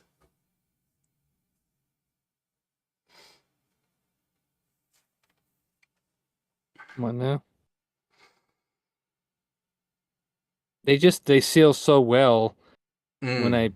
just push them in that they cause a suction. Mm.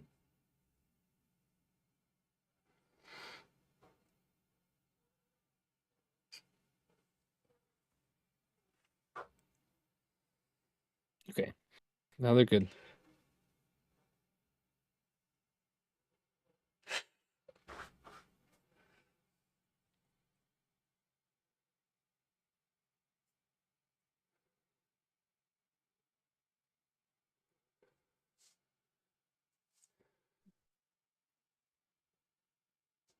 Hmm.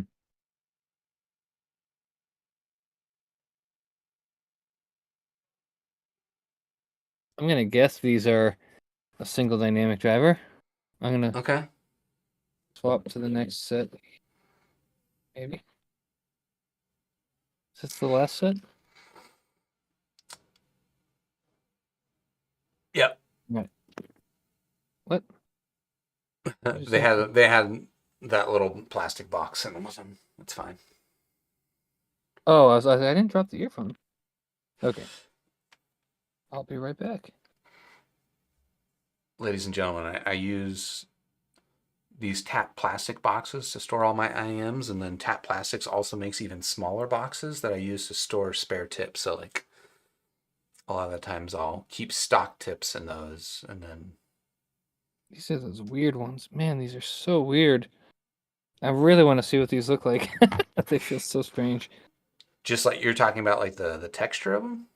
Yeah, I'm trying to think of they feel like they're like concrete, but they're not heavy. They just have a really weird texture and really Yeah. weird feeling. Are they made of plastic? Do you want me to tell you? No. Just wait. We can talk about it in a bit. You're almost All right. there. Almost there. You're al- Almost there. We're almost ready for the reveal. Almost ready for the embarrassment. All right, let me do this one now.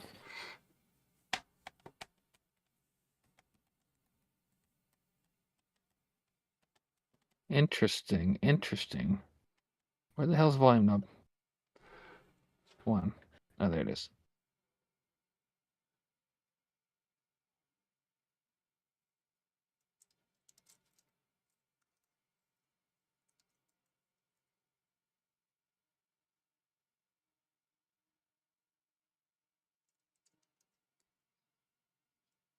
Hmm. This is hard. What I This mean, treble doesn't. what are you I don't hearing? remember What are what you I. thinking? Well, I don't know what I said initially, but the treble on these is like not. It's not a very good. Like it's got a up and down quality to it. I don't like. There's a swishy, dippy. I don't know. It's more clearly not linear. I don't know if I commented on it when I don't remember what I said about this one, but it sounds like like doesn't have a very good treble linearity.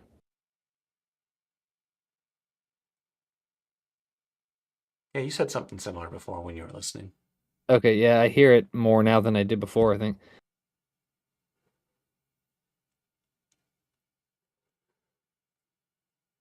And that's making it hard because I'm not sure if that's timbre or balanced armature quality. I don't think so. I think it's just bad Mm. frequency response.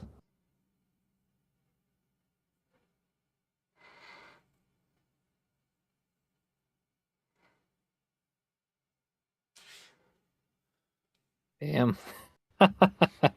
Um, okay. Yeah, I thought it would be a little bit more clear, honestly. Um,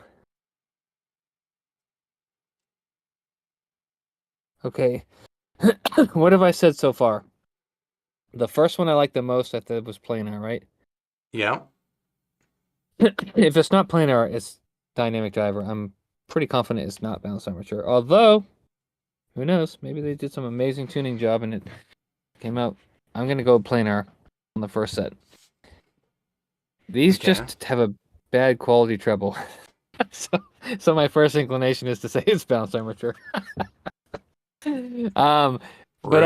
I don't actually think it is. I think it's just a fluctuation in the treble response I don't like. So I think these just don't have a great response. Maybe I'm wrong. Maybe they're balanced armature. But if I had to guess, I think these are single dynamic driver. Okay. With just a bad treble response. I think the one I said was a hybrid. I still think is the hybrid. Yeah. Um, which leaves what? I don't know what you said about the really light ones, the ones that you struggled to fit. Oh, those I think. Actually, did I put them back? Yeah, right there. All right. So whatever these are, remember these ones? Yep. I'm going with single DD. The ones that you have in your ears right now. Yes. Okay. Yes. I'm gonna switch back one more time to this other set. I'll be right back. Let's do this quick. Waste people's time. Time is money. I don't need Everyone. to get them perfectly seated. All right, you still there? Yep. Okay. So this set here. Come on. I'm going to up. It's like, okay. They feel like plastic, but they have like a weird matte, gritty texture to them, Okay. Yeah. which makes them feel like they're like the texture of concrete. Okay. Those are there. Could you imagine pouring concrete that small?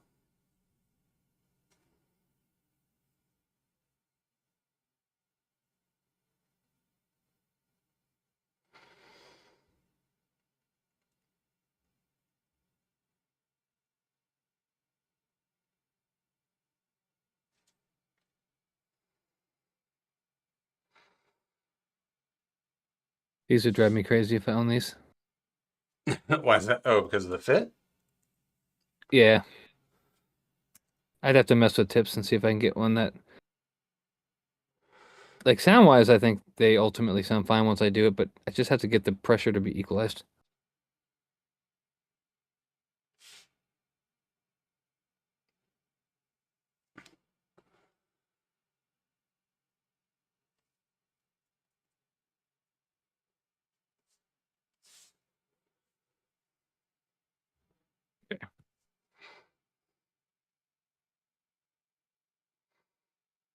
After all that, they're backwards. Gosh.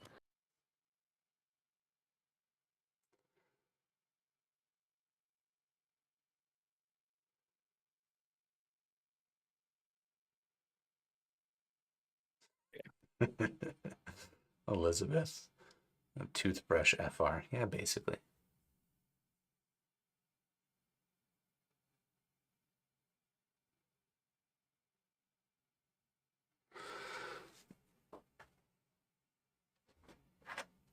I have no clue. Hold on. Oh, I can't hear you if I take these out. Yeah. I'm gonna say still there? Yep. I'm gonna say these are single dynamic. Okay. Um I'm getting all sorts of weird thoughts going through my head though. What's going through your head? Um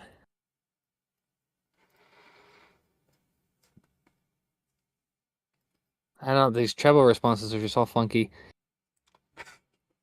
Yeah, I'm gonna go single dynamic. What the hell? What the Okay. hell? Okay. So what does that leave anything else or is that all of them? I don't think you said this one. This here? Yeah, I don't remember what you said, if you said anything. Oh, okay, let me swap it. Oh, this is the honkin' plug. Yep. A honking plug. By the way, that's like part of a recent trend of having these swappable. Here, I've got another one in my hand right now. These swappable terminations, so you can make it balanced if you want, but then they just make the terminations massive, and I hate them. Are you still there? Yep. Okay. Get sick of hearing that question. So stuff goes in there. All right, let me go back to this.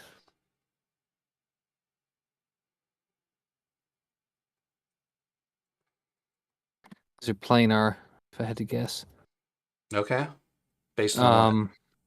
Treble. Okay. They extend and hit the high treble in kind of a planar kind of way. I don't know. It's kind of like the. I think I've said this before. It reminds me of the EST treble, where it's like it hits up high, but it's soft. So it's like it's bright but soft, so it doesn't sound peaky. Um, Whether that's true or not, I don't know. But yeah, I'm gonna go planar with these. Okay. So Okay. now you've formally guessed all five of them. Oh God. Here Are we you ready go. for ready for the results? Sure. Did I embarrass the hell out of myself? All right, so ladies and gentlemen, I guess go ahead and take. I don't know. Do you want to like look at stuff now? Like, because I think we can do the full reveal now. Okay. Okay. Um, pull them out. Do it up. Pull them out. Like, look at them all. Do it. Okay. Let me take Get this rid of off. this blindfold. Throw off your chains. This All right. is. All right. Can I guess what they even are? Sennheiser. Really? Oh my God. I haven't heard of Sennheiser in forever. Yeah. So that Oh, one is the Sennheiser oh, this is the IE600. concrete. It even looks like concrete. Yeah, it's like It's a like 3D pitted. printed metal. Oh, okay. Yeah. They're kind of cool looking. Kind of like a Yeah. Terminator 2 vibe going on. Yeah. I really like the build on those. Yeah, they look Um nice. They're small s- too, which is kind of cool. yeah. So that's one you guessed was a dynamic driver, and you're correct. That one is a dynamic driver. Okay. What about frequency response? How was I on the frequency response? So I'll just say right now that is an IM I love a lot, and I suspected you would not love it because of its frequency response. Did I not love Uh, it? you did not love it. My memory is about 3 minutes long. I don't remember which ones I said what about. No, it's Um, all good. good. Yeah, I mean that one has very very aggressive mid treble. Did I Um, say that? yeah, basically. Yeah. Okay. Um, Um, these are really pretty. which one are you looking at now? Oh, you like that? So that's the Acoustics S6. Well, it's simple, it's small, and it's translucent plastic. So Oh, there you go. That's your thing. Um, the did I cables are, I don't yeah. know, they look not super durable, but Did I send you any IMs from Acoustics before? I feel like I I did. No? Okay. don't think so. I I mean, they like. basically make these like Etymotic style monitors. That one, however, is the S6. Uh, it is an S6. awful, yeah, it is an awful frequency response. Is this the one that I couldn't get to fit good? Yeah, yeah, yeah, Yeah. yeah. Did I say it was an awful frequency response either way? Oh, yes, everything you were describing, you were being kind to it, but you were also. That's It was funny. clear, like from you, like Is this the struggling one with I the. didn't want to listen to? Like I was like, Yep, get it out of my ears? Okay, yep, yeah. exactly. Yep. All So right, that's too that funny. is you guessed that was a dynamic driver. Would you like to? That is actually a Oh planar. no. Really? So it's a Yeah, garbage planar. it Okay, got it. is. Yes, in fact, I published a YouTube Shorts review of that one, which I titled "I found the worst planar." That's awesome. Ooh, that Okay, looks cool. so that's the Oh Truthear man, Hexa, I think. these are sexy. They have a nice black, sleek look and translucent plastic. Exactly. I like these a lot. They're very lightweight too. So these are the ones that I said had the sharp edges, I assume. Yep. Okay, yeah, they are very hard edges, but they weren't uncomfortable. I mean, Yeah, yeah, I had the same experience. There are some people that have said that they feel the edges, but yeah, for me, they're perfectly good. Like I slept in those, had no issues. oh God, What? were these the hybrids? That's the hybrid, yeah. Did I guess that? Yeah, you guessed that one correctly, yes. Balance Now, treble sucks. No, just kidding. unfortunately, Um, that's that. Like I love the FR on that, and I think you if you didn't I say the frequency response was very etymotic? yeah you I mean you Yeah. said it was good a good FR, but Yeah. you nonetheless didn't like it as much as I do. And I stand by the balanced armature timbre because I really did think it sounded balanced in its response. And I think I said that tonally it was the most balanced, but Yeah. the treble just sounds soft to me. Like it sounds. Yeah, I can see that for Woo! sure. That was my biggest worry is that I was going to get that one wrong. Yeah, well, All I mean, right. I think this is kind of a good demo that um, telling DDs and planars apart based on just listening to them, I think is difficult. Yeah, definitely. Um, and So what is this? someone was talking about like saying, should it be obvious in the bass? And like I think planar bass basically sounds like dynamic driver bass to me. I think the best bass I've heard is still from Dynamics. Hmm. But I'd be curious yeah, of the ones that I described just based off the way I described the bass, Uh-huh. were the ones that I preferred the bass of dynamics. Oh, interesting. Because Well, I wonder, because well, that would well, prove what you just said. Maybe the planars have that slightly like it's almost softer bass, even though they still sound good. I wonder if that's true. But before we okay. get to that, Yeah. last set, what is this? This is not the last set. You've got one more. Oh, you got the one in your ear right now. Oh, okay. This one looks kind of cool. Yeah, so Two that pin is connector. the Tin Hi-Fi C2. That's the first one you listen to. Okay. That I liked a Um, lot. yep, yep. And That how seemed was the like that. That response? seemed like that was your favorite one. Okay. Um, And was it anywhere near the response I thought it was? yeah, yeah. Basically, I mean, you described it as like Okay. elevated bass, a little U-shaped, got elevated treble, but not sharp or splashy. And it sounded Okay. like you didn't use the word technicalities, but you're basically describing the Yeah, technical. I would Yeah, say technically this sounded the best to me, hands down. yeah. Um, Would you want like to guess how much that one costs? is this the cable it came with? No, Okay. Um, it's a $10 cable I put on it. $10? Holy Yeah, crap!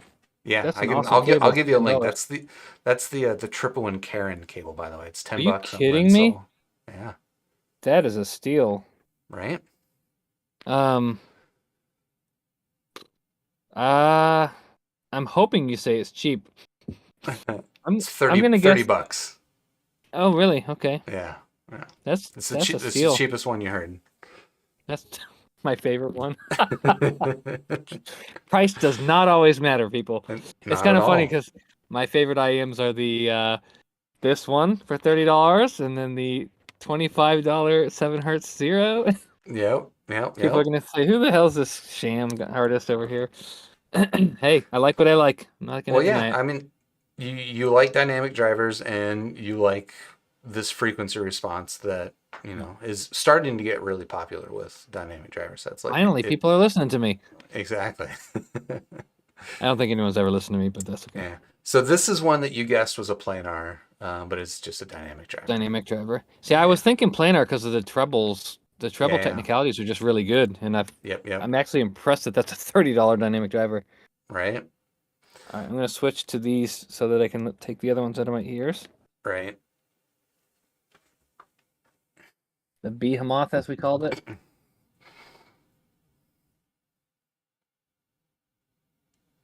All right, here we go. So, ooh, that's fancy.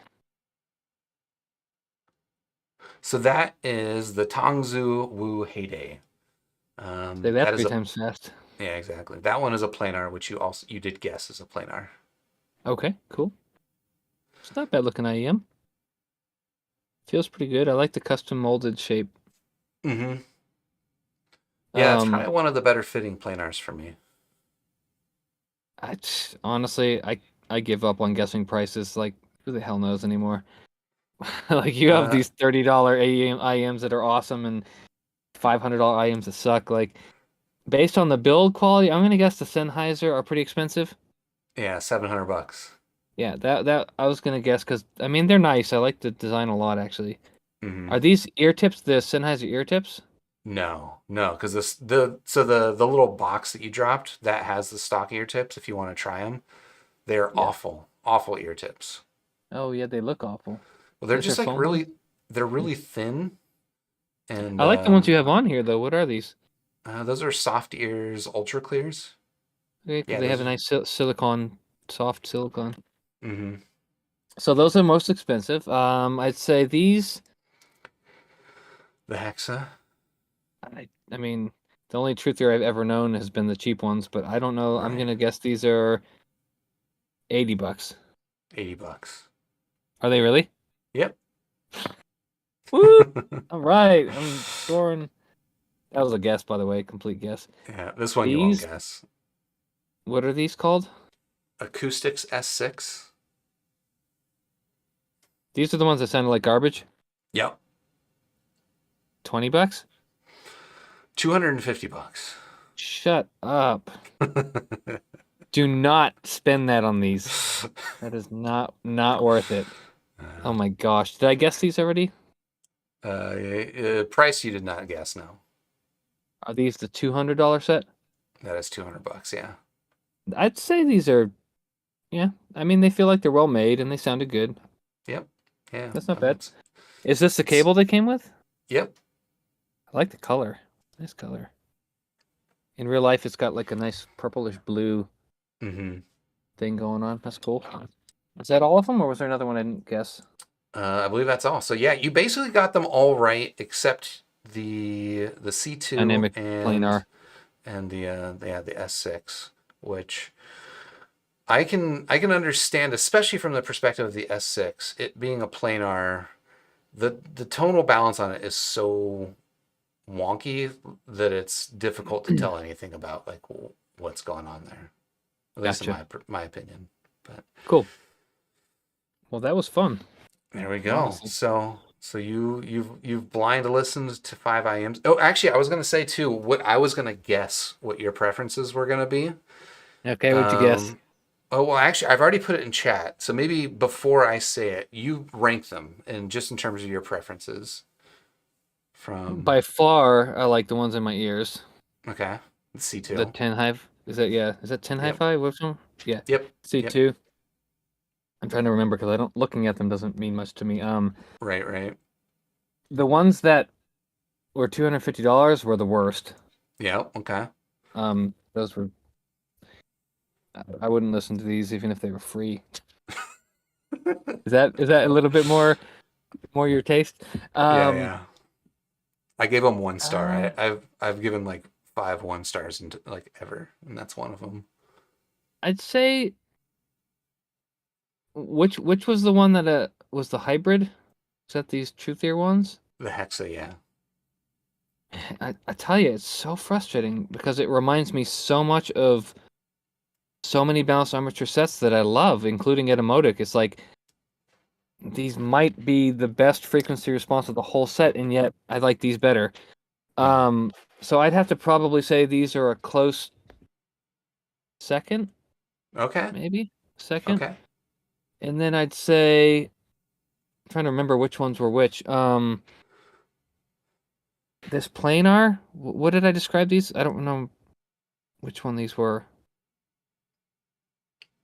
I mean, it's kind of a mild V shape, a little bit of treble emphasis, a little bit much. I think you described those as a little bit too much bass, but not. And what did I say about the Sennheiser? You didn't like the treble response in those. Okay, then yeah, I'd say this is third, this is fourth. Okay. So C2, Truthear, planar. This one is Sennheiser, and garbage. All right. Okay. Cool. So my final answer.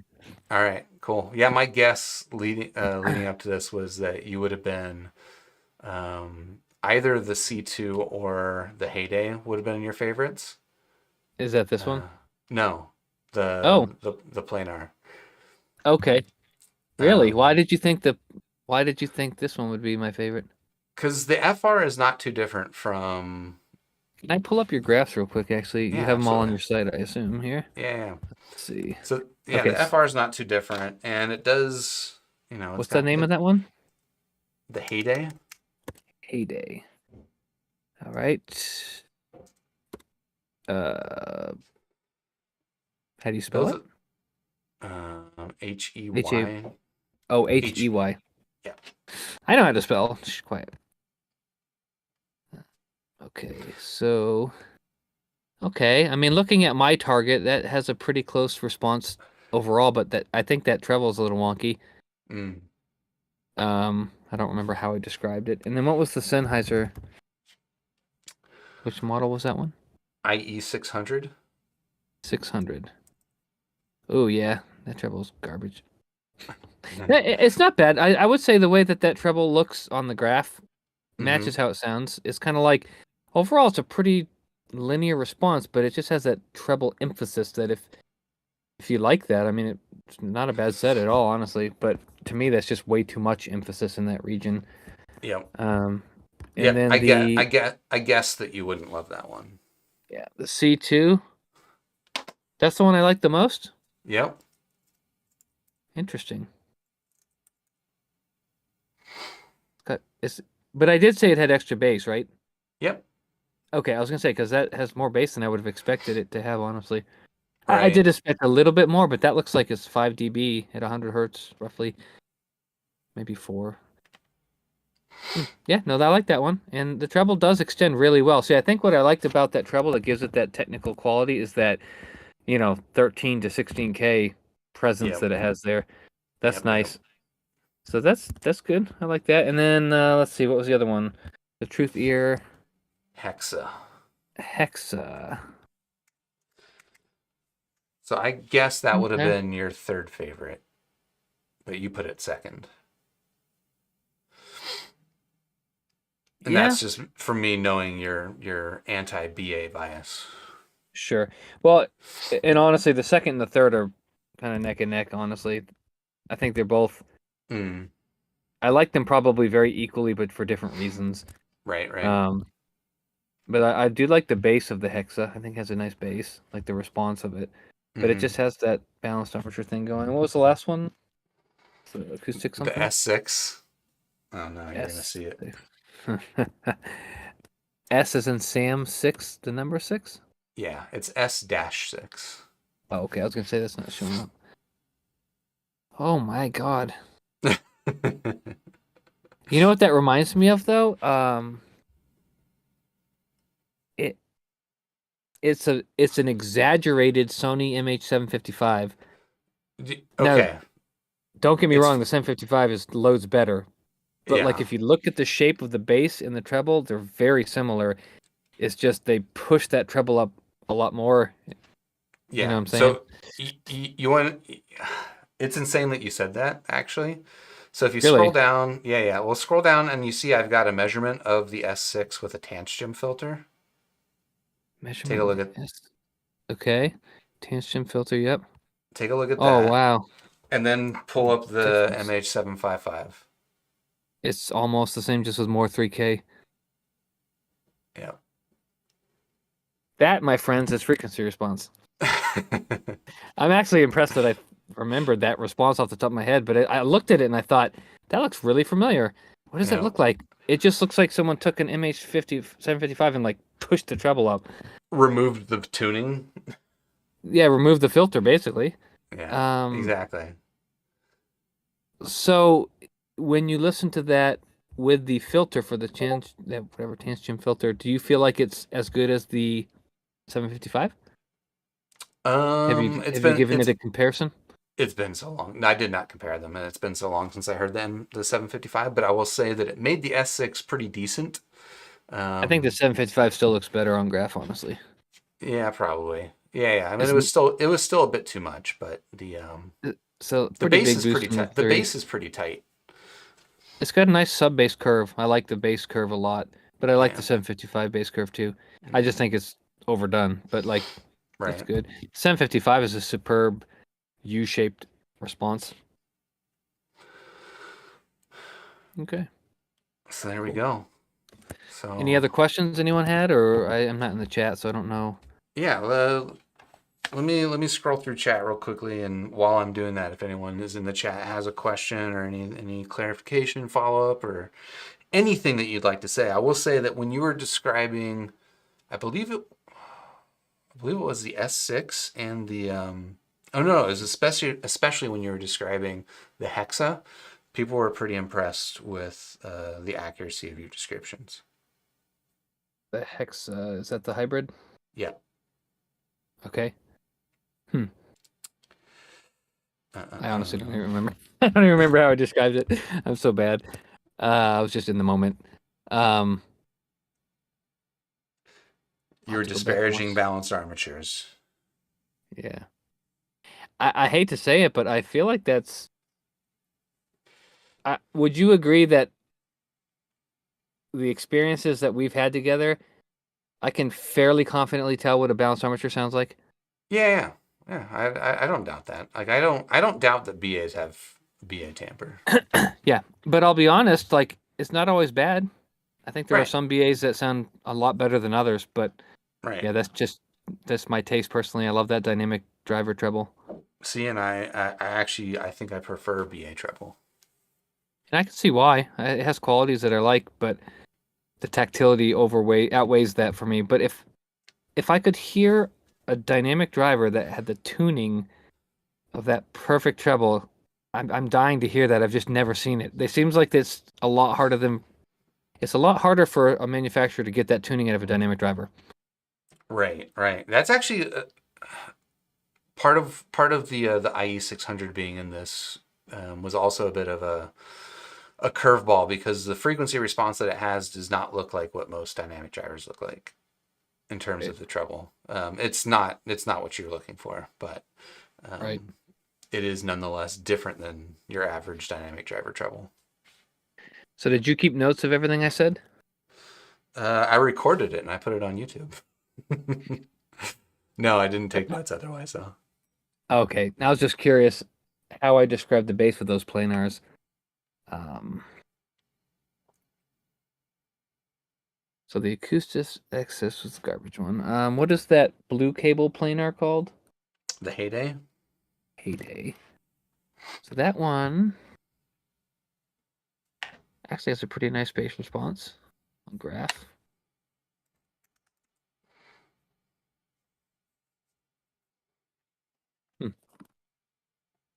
Yeah, I'd be curious. I'll have to go back and watch the video later and just see how I describe those bass response. I'm curious if I felt like the planars had a softer, less tactile bass than the dynamic driver. If that's the case, then I would stand by the fact that dynamic driver is my personal favorite driver tech.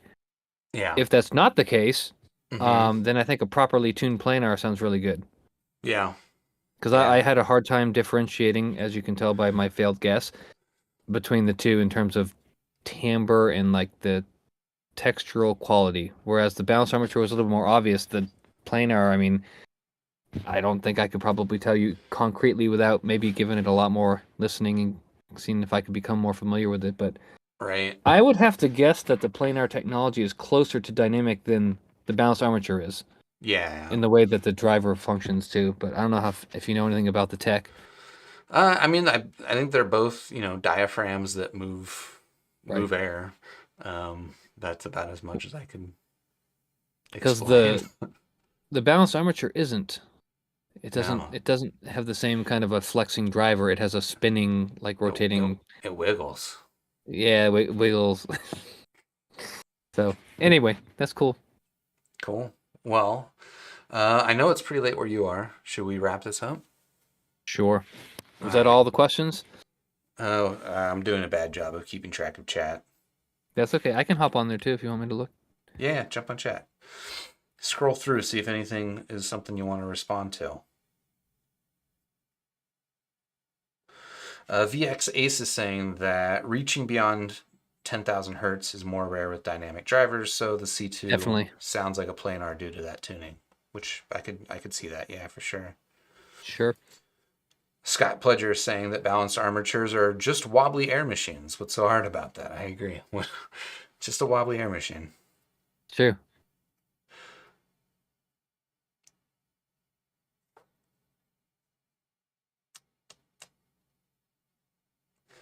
Luis Lantano saying, I don't get why he thought the C2 was a planar, not a DD. That was where VX Ace was explaining the upper treble presence, which I agree with.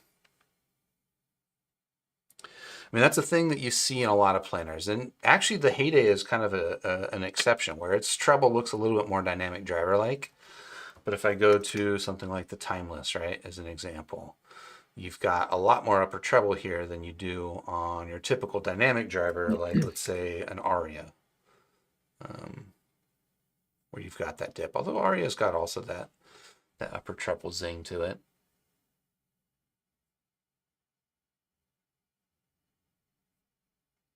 Yeah, a lot of the planars I've noticed have a good presence around the 6 to 7 kilohertz region.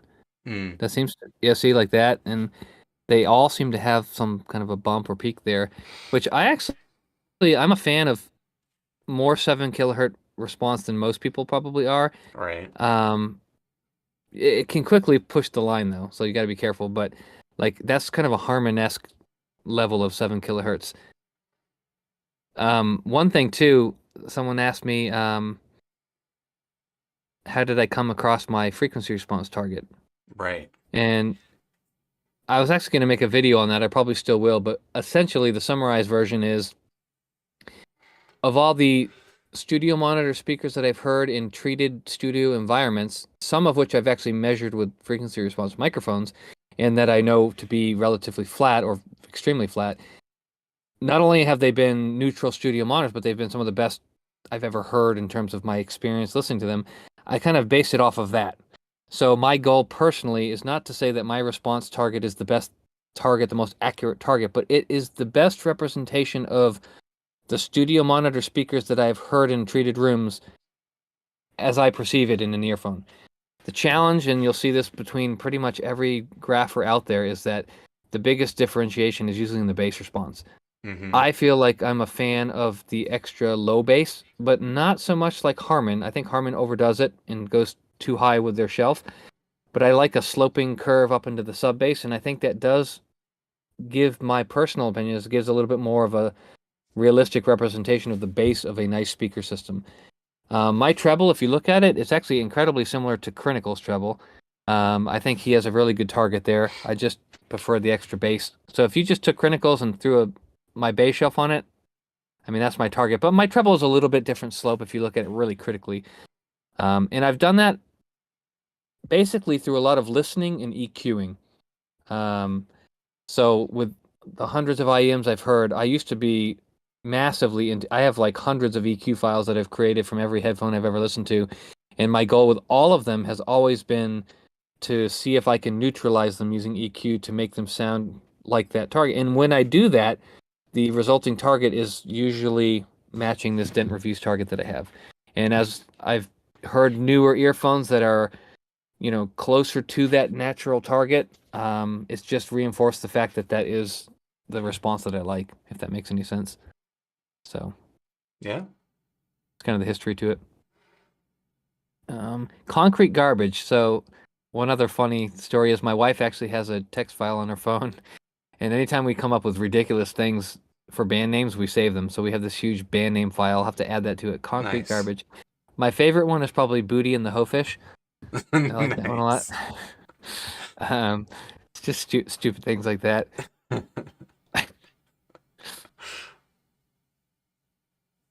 Pen on Vortex. I haven't heard that. I haven't either.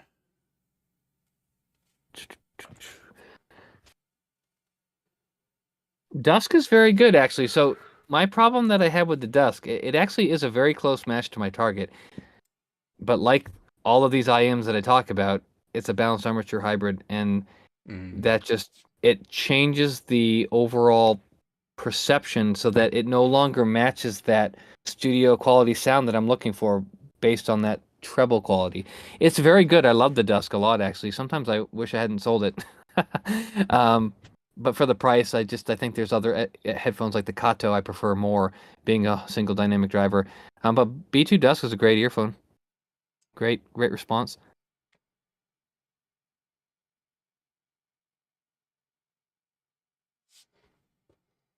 Yeah, C2 sounds good. Not too shabby, huh? Yeah, definitely. Scrolling through here. I don't know. You didn't see it, but because you don't watch my channel, even though I watch I only your watch channel. the good. Yeah, right. But I did recently a budget tournament where I had 10 sub $40 IMs, and I ran them through like a bracket style where it was a double elimination tournament, and I kind of like seeded them out, and then I would talk about X versus Y. Whichever one I thought would win, it would go on in the bracket, and the other one would get knocked down to the loser's bracket. And so you just did it based on the rating of like specific technical performance, not based on like what you thought sounded good? No, it was all just based on what I thought sounded good. Yeah, Okay. I had listened to them beforehand, Gotcha. and so I had notes. But in that tournament, the C2 won. That was my Awesome. favorite. Yeah. There you go. Yeah, I'd have to go back now that I have these for a little bit. I'm gonna compare this a lot to the Cell Note Zero, Yeah, which I it'd be think is interesting.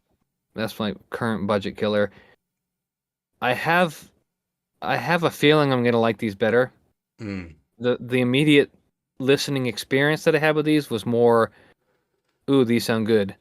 Whereas with Hmm. the sound notes, it was more like, okay, these are okay, and then they grew on me, and I was like, okay, yeah, these are pretty neutral and lean and clear. But these, like right away, I think they just have more body, and they have Mm. more technical performance kind of enhanced sound to them. So, but time will tell, and I'll probably do a review of all these, and you guys can check out my channel later. But Yeah, which that's I have linked that's in my the assessment. description. Cool. Did you Oh, link my Iron Maiden? I did, and in fact, I was Uh, I was gonna play it for everybody. that's funny. Are you there, like right now? I think I don't. You're probably not gonna be able to hear this. That's okay. But yeah, so folks that are The send off watching, music. yeah, well, we can end the video on this. If you want to watch this for yourself, I got it linked in the description. This is Sean playing "Fear of the Dark" by Iron Maiden. Which, if you're not familiar with the song, this might be less impressive. Um, but like, I know the song. The song is so awesome, and Good song. I wouldn't even really know how to. I mean, obviously, I don't play music, but like, if I were to think of a piano version of it, like the way that you start it, I was like, okay, this sounds like a Sean Dent piano, and then like you work in a little bit of like little like you. I don't even again. I don't play instruments, but like there's like Did a I think there's like piano like they're like playing like kind of like the main notes, and then there's like yeah, inserting like these like little notes in embellishment. betweens, embellishments. Yeah, yeah. Yeah. So then you start doing that. I'm like, all right, this is kicking up, and then you know that song breaks into a rock out part, and I Yeah. was like, I wonder how he's gonna do this, and well, let me play it, and I think everyone will hear this. I think I'll hear it. Okay, I can hear it.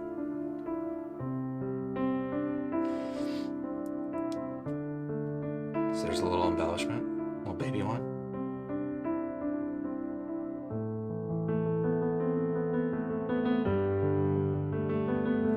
Got a few more there.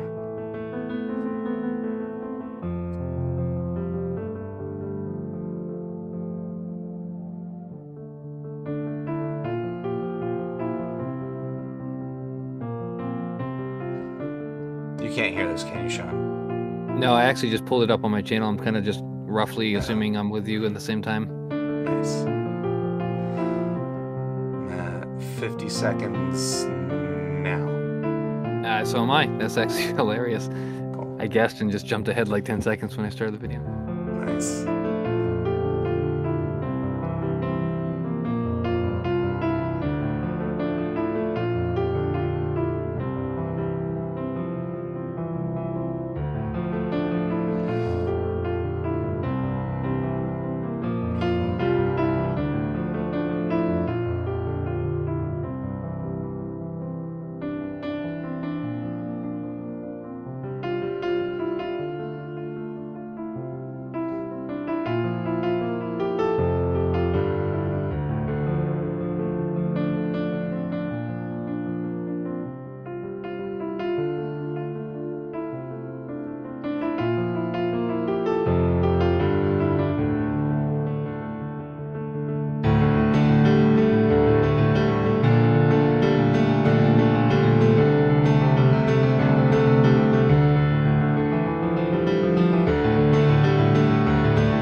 Samuel L. Jackson says, "Holy!" That was my reaction.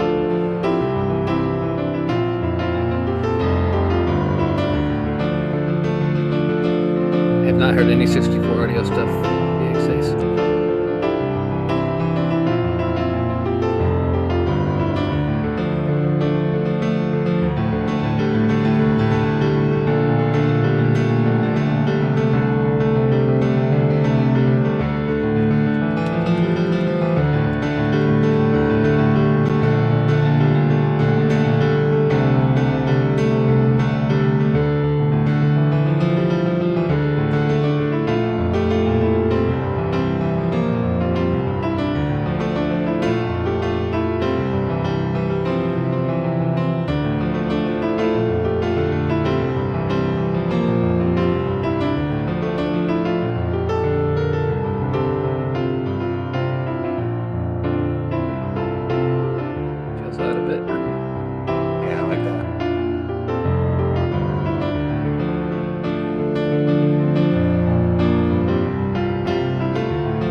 know if you can hear it, but there's a nice pad in the background. So I just have the piano, and there's just another pad layered behind it. So it's just I'm playing the same thing, and it's just behind it. It's not like an overdub or anything.